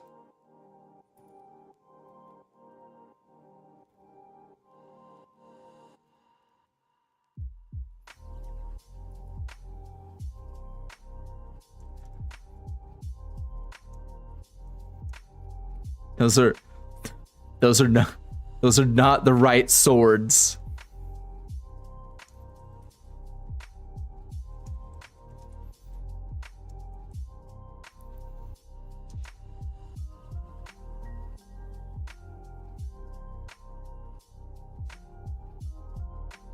It's such a sick little thought. Sick little thought. Tag someone. The thing is, it's not even really related to the sword, but the sword has something on it.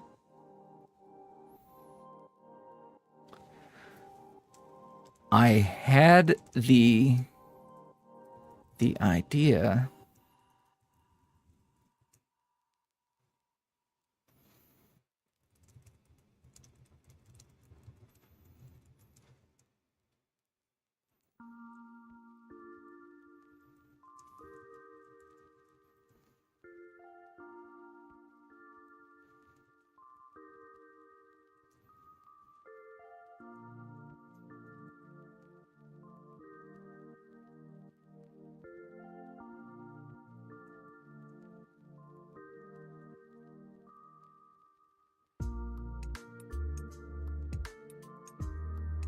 Oh, don't let me down. Is there a GIF of this?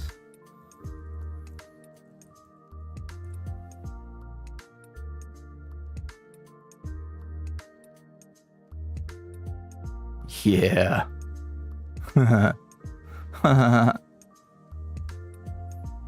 Sorry, I'm telling Jackie the most like unhinged. idea I had.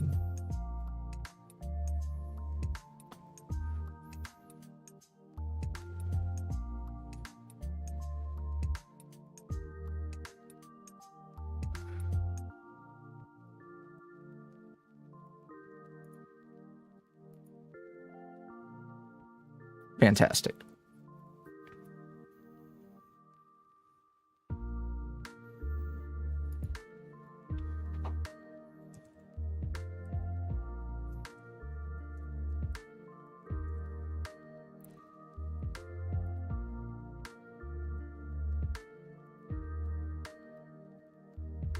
People are going to be like, remember when these were little stories? Remember when this was like sleep aids? You ain't going to sleep now. Oh, man.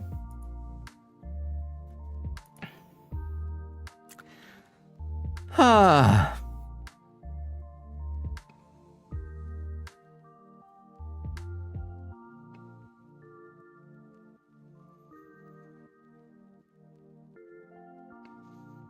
That's a, man. Don't let me get.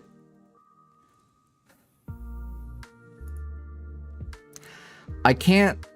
I have to get that far in the story.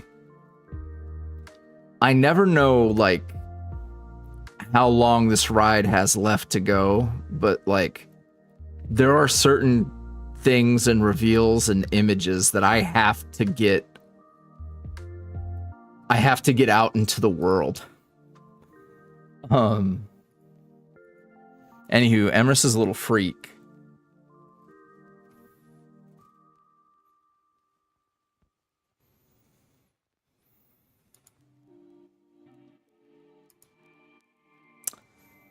Emrys is a little freak.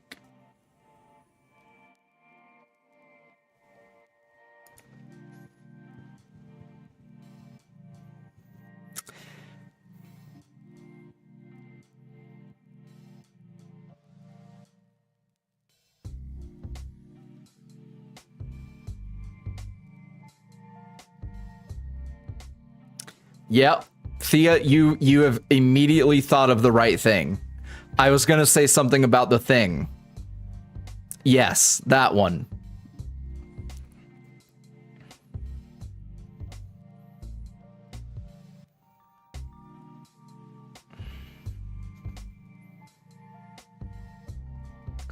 Emrys is the big bad crying mask man.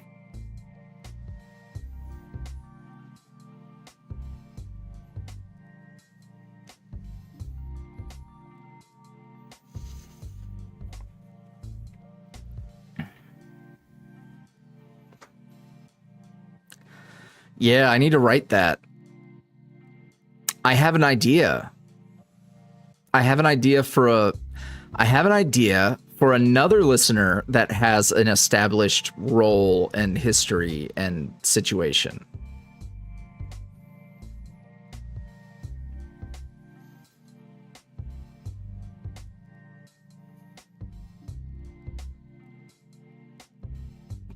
What's happening with Emrys? That's the real question. What is he doing? Why is he so freaky? I can tell you guys one thing about one of the unannounced origins, and that is that it helps setting up a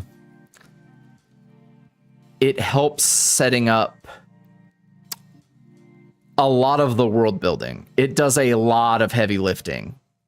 So a lot of the like smaller questions that people might have about things. So like a lot of stuff that you might not necessarily get to right away in Echoes of Evas, but is really, really like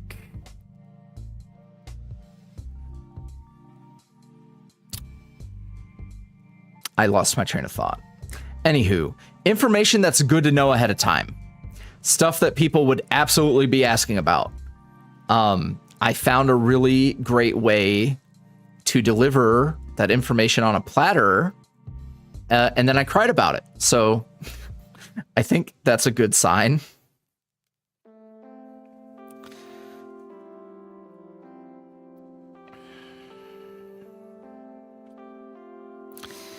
Yeah, things are just confusing because I've talked a lot about something that doesn't exist yet. And the only people who are like, even the people who might seem like they know what's going on, because like there's a whole segment of people who talk about like Finn and Faust, right?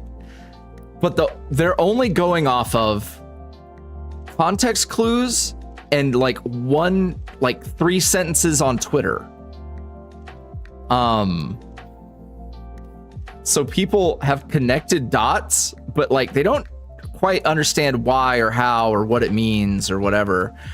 And then people are like, oh my God, how do these people know all these things? It's like, well, they don't really know anything.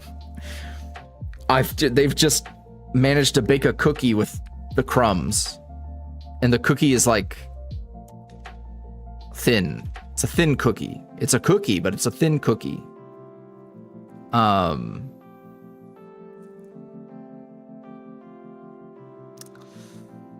But outside of that, so the good news is you're gonna have a lot of information, and it's gonna be given.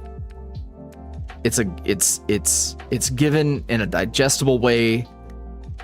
Different information gets learned in different origins. So you get a little bit over here, you get a little bit over here, you get a little more over here, and then everything converges and you get a pretty good grasp of the picture.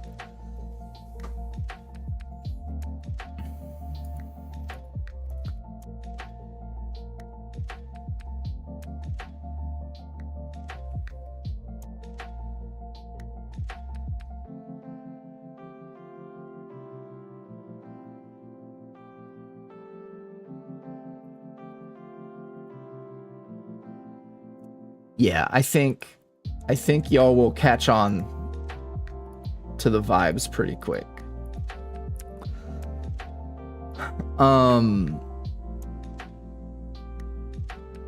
One of the origins is much less about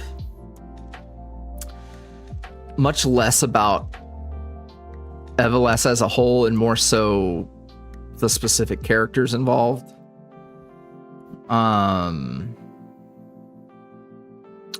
I feel good about it though. The scripts are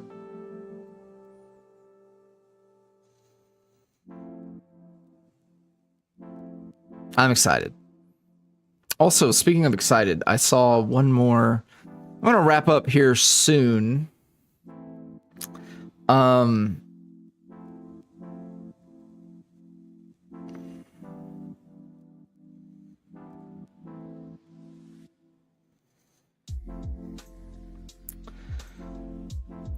Where did I see that? It wasn't in the question sheet. It was a comment. Heather Brooks said, good for you being gentle with yourself and just working on what interests and inspires you in the moment. That makes the creative process much more fulfilling, yeah? It does. It really does. It helps.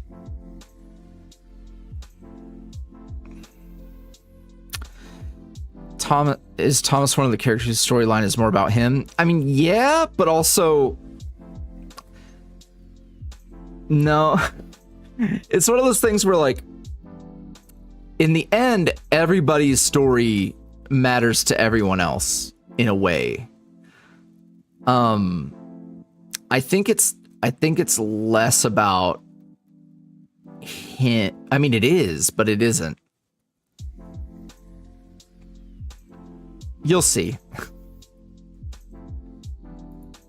It is definitely a very personal series, but because of some of the connections he has and a strong sense of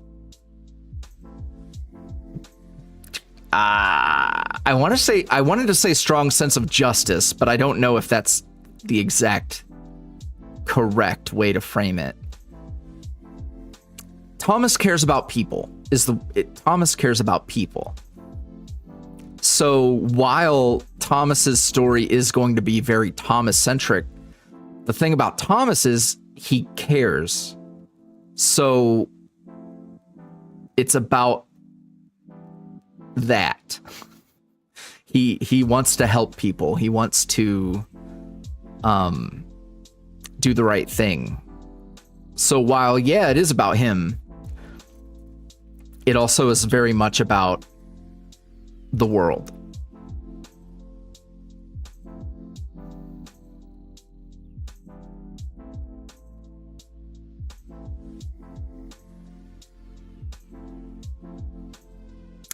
I have described Thomas's story as like, this is my first time.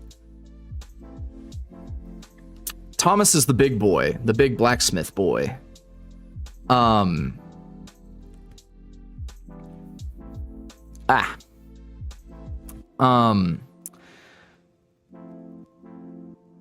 have said that like Thomas is my first time getting to take a character who is at the start of a fairly standard hero's journey type story and seeing how he evolves.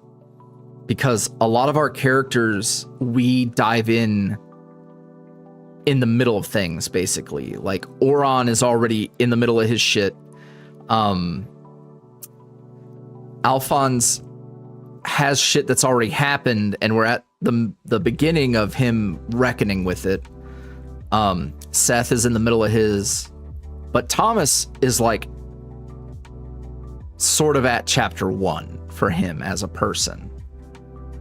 And getting to do a young man who has ideals and is going to be facing a world that is not great. It's really fun. I like a lot of our characters already came with the trauma baked in, and while Thomas has gone through some things, I would not say he has been traumatized. I would say that he has experienced grief, but he has not been through anything that like deeply impacted him as a person in a way outside of the norm.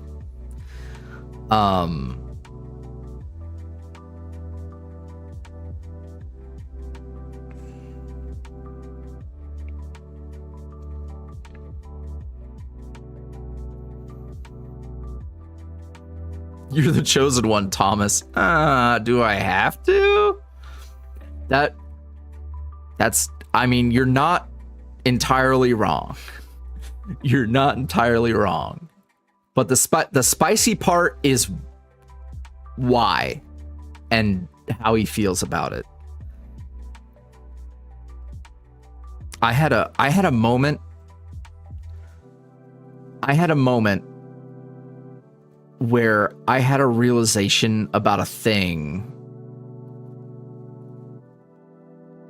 And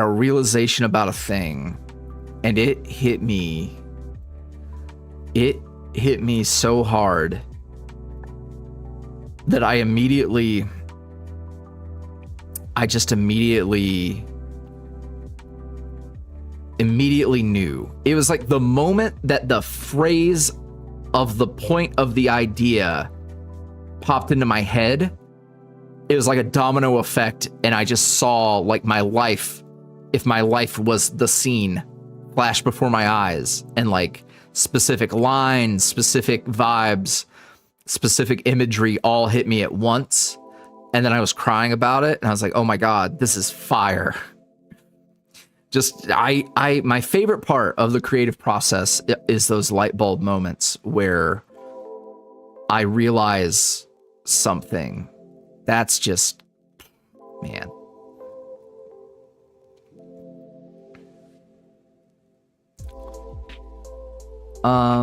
But yeah, I like Thomas. I like Thomas a lot. And I like just the realization that like I have not gotten to tell a story with you all about a guy who is at like square one, basically.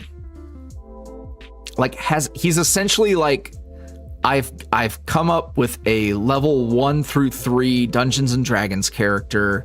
I've given him a little backstory, but the adventure hasn't happened for him yet.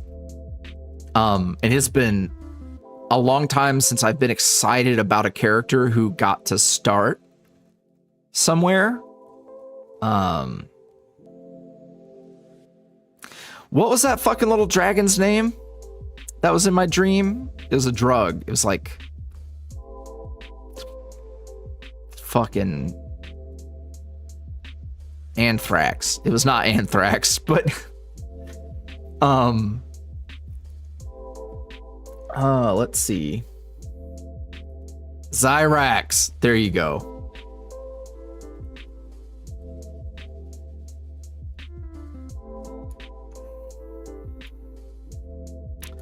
Nova asked, do you have any tips on naming characters, because I have this goddess character for my D&D cleric and I for the life of me can't think of a name for her. Brother. Speaking of trying to name a goddess, I don't know what to tell you. I will just say that I've recently had some thoughts about naming a goddess, and getting to where I ended up, I had an idea for the name, and then I was like, oh, what if I find the history of the word and maybe draw upon that? And then it turns out that the name that I was gonna land on literally comes from and has been used in a piece of media that was very meaningful to me.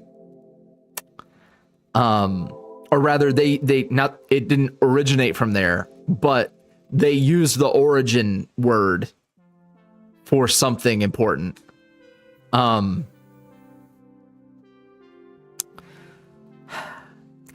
So the universe winked at me.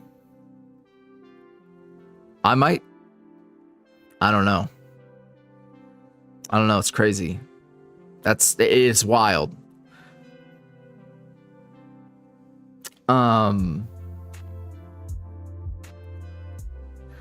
Now wait a minute.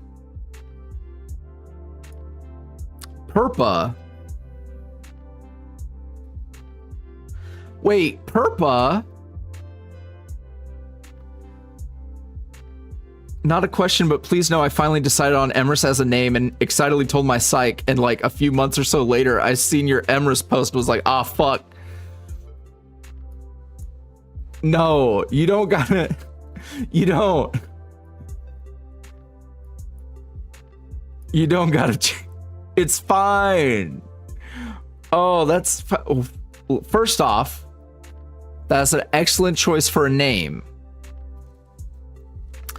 Also, I mean, it's not, don't let him dissuade you.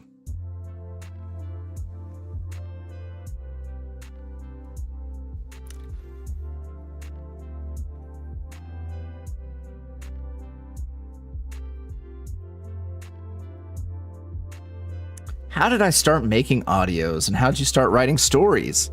Well, two very different answers. Started making audios because I wanted to get into making Yuri on Ice fandom audios for Yuri Kotsky. So it was fandom stuff. And that was where that really took off. Now, the deeper lore is that before Yuri on Ice, I tried to make a Guzma voice blog because I had done a Guzma Reacts parody to one of the Pokemon Sun and Moon trailers. And I really had a lot of fun. It was the first time that I had a lot of fun, like, putting on a voice and doing the thing. You know, it's your boy, Guzma.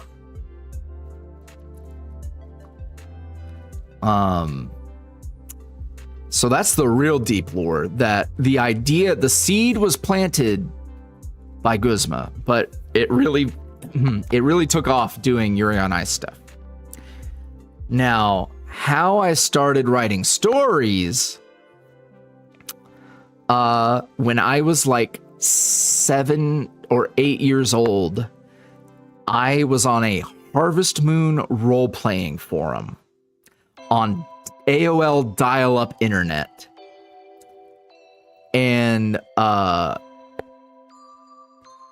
the one partner I can remember fairly well was someone who was role-playing Lucia from Lunar Eternal Blue. I think that's the right Lunar game. And I was really bad, and it was very funny.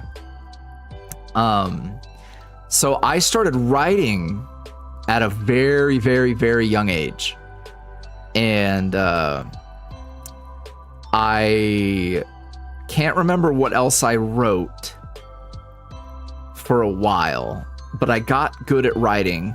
So much so that my Brazilian stepbrothers used to have me going into AOL chat rooms and chatting people up on like ancient AOL Instant Messenger under their supervision. Mind you, they were teenagers, so this was a very silly, bad idea thing that we were doing, but it was hilarious. I wrote some fan fiction. I remember when I was 12, Final Fantasy Advent Children got announced, or Final Fantasy VII Advent Children got announced. And there was a forum of some sort that was like, hey, we're going to do a fanfic contest where write up the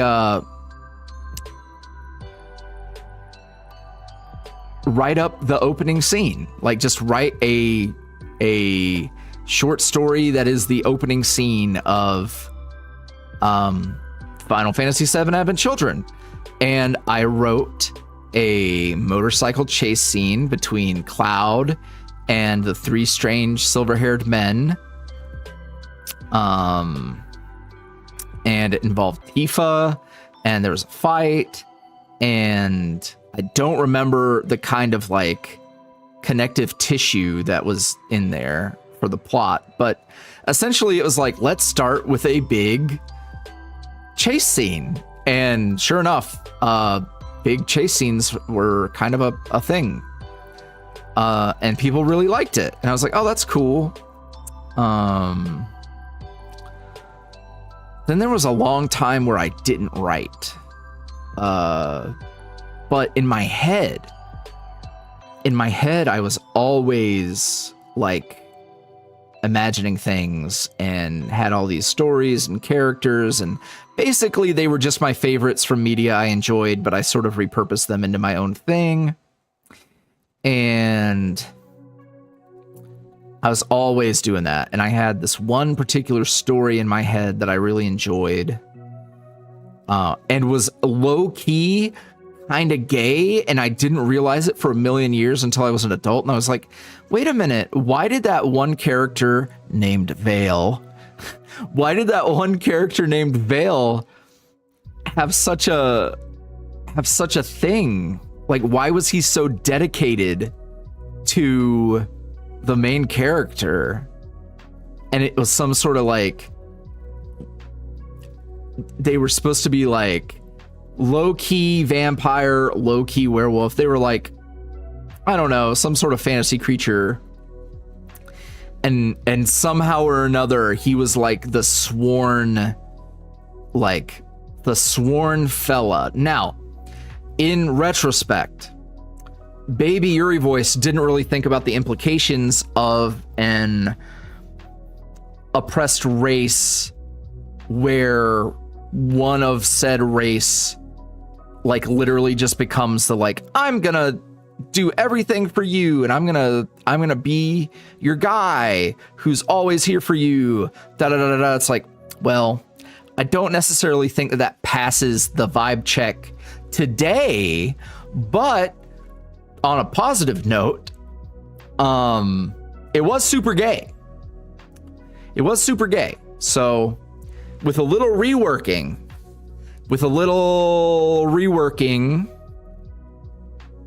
it could have been really good.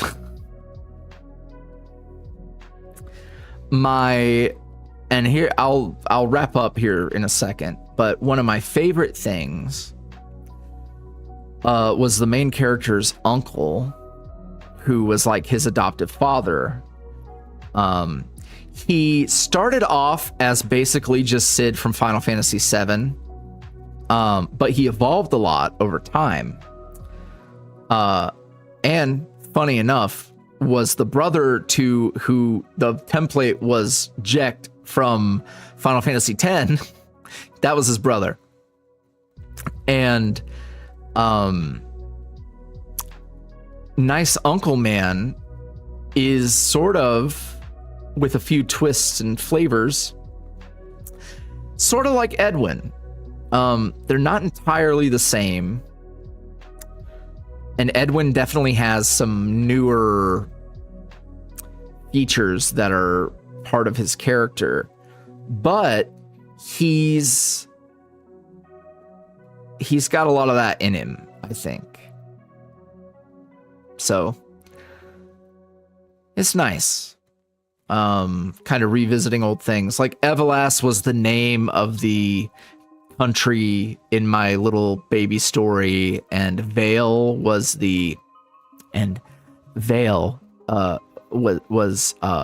he was basically Vincent Valentine. Over time changed quite a bit.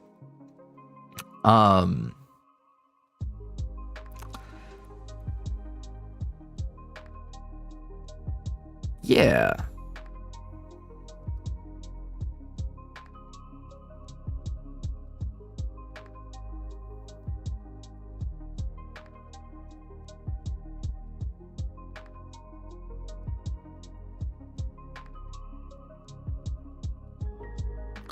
I understand having stories in your head, but I don't know how to put it on paper.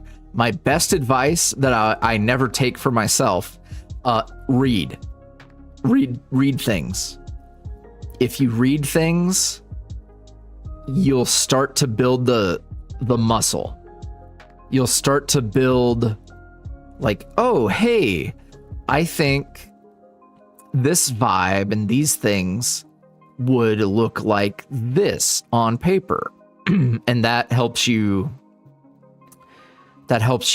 plot that course and get your practice in.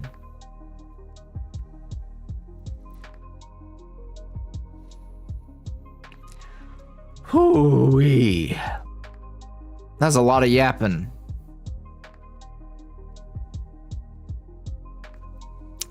Thank you all for hanging out with me. I'm tuckered out, fella.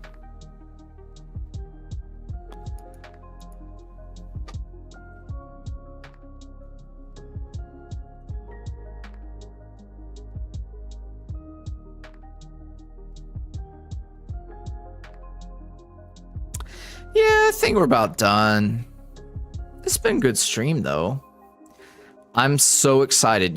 Here's what we're gonna do. To wrap things up, I want to read some of the comments. On this is insane. Can I refresh this? The Lost and Found video already has 189 likes, which is kind of nuts. That's a lot for a video that's only been sitting there for not even a couple hours.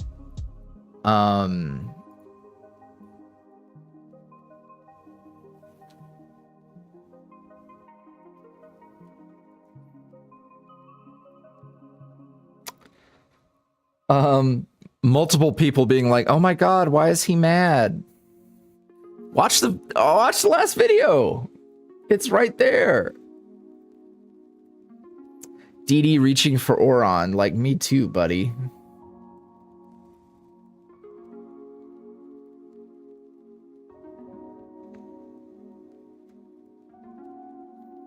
Oron looks so majestic.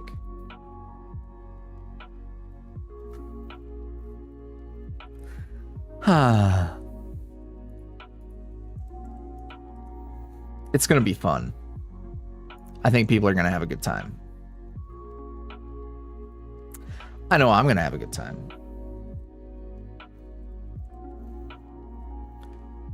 All right. All right. Okay, friends. Thank you all for hanging out. Remember, Saturday, 6 p.m. Central, Emo Oron design stream. That will be up and scheduled sometime. But it's happening. So take care of yourselves. Have a wonderful evening, time zone, etc. This Saturday.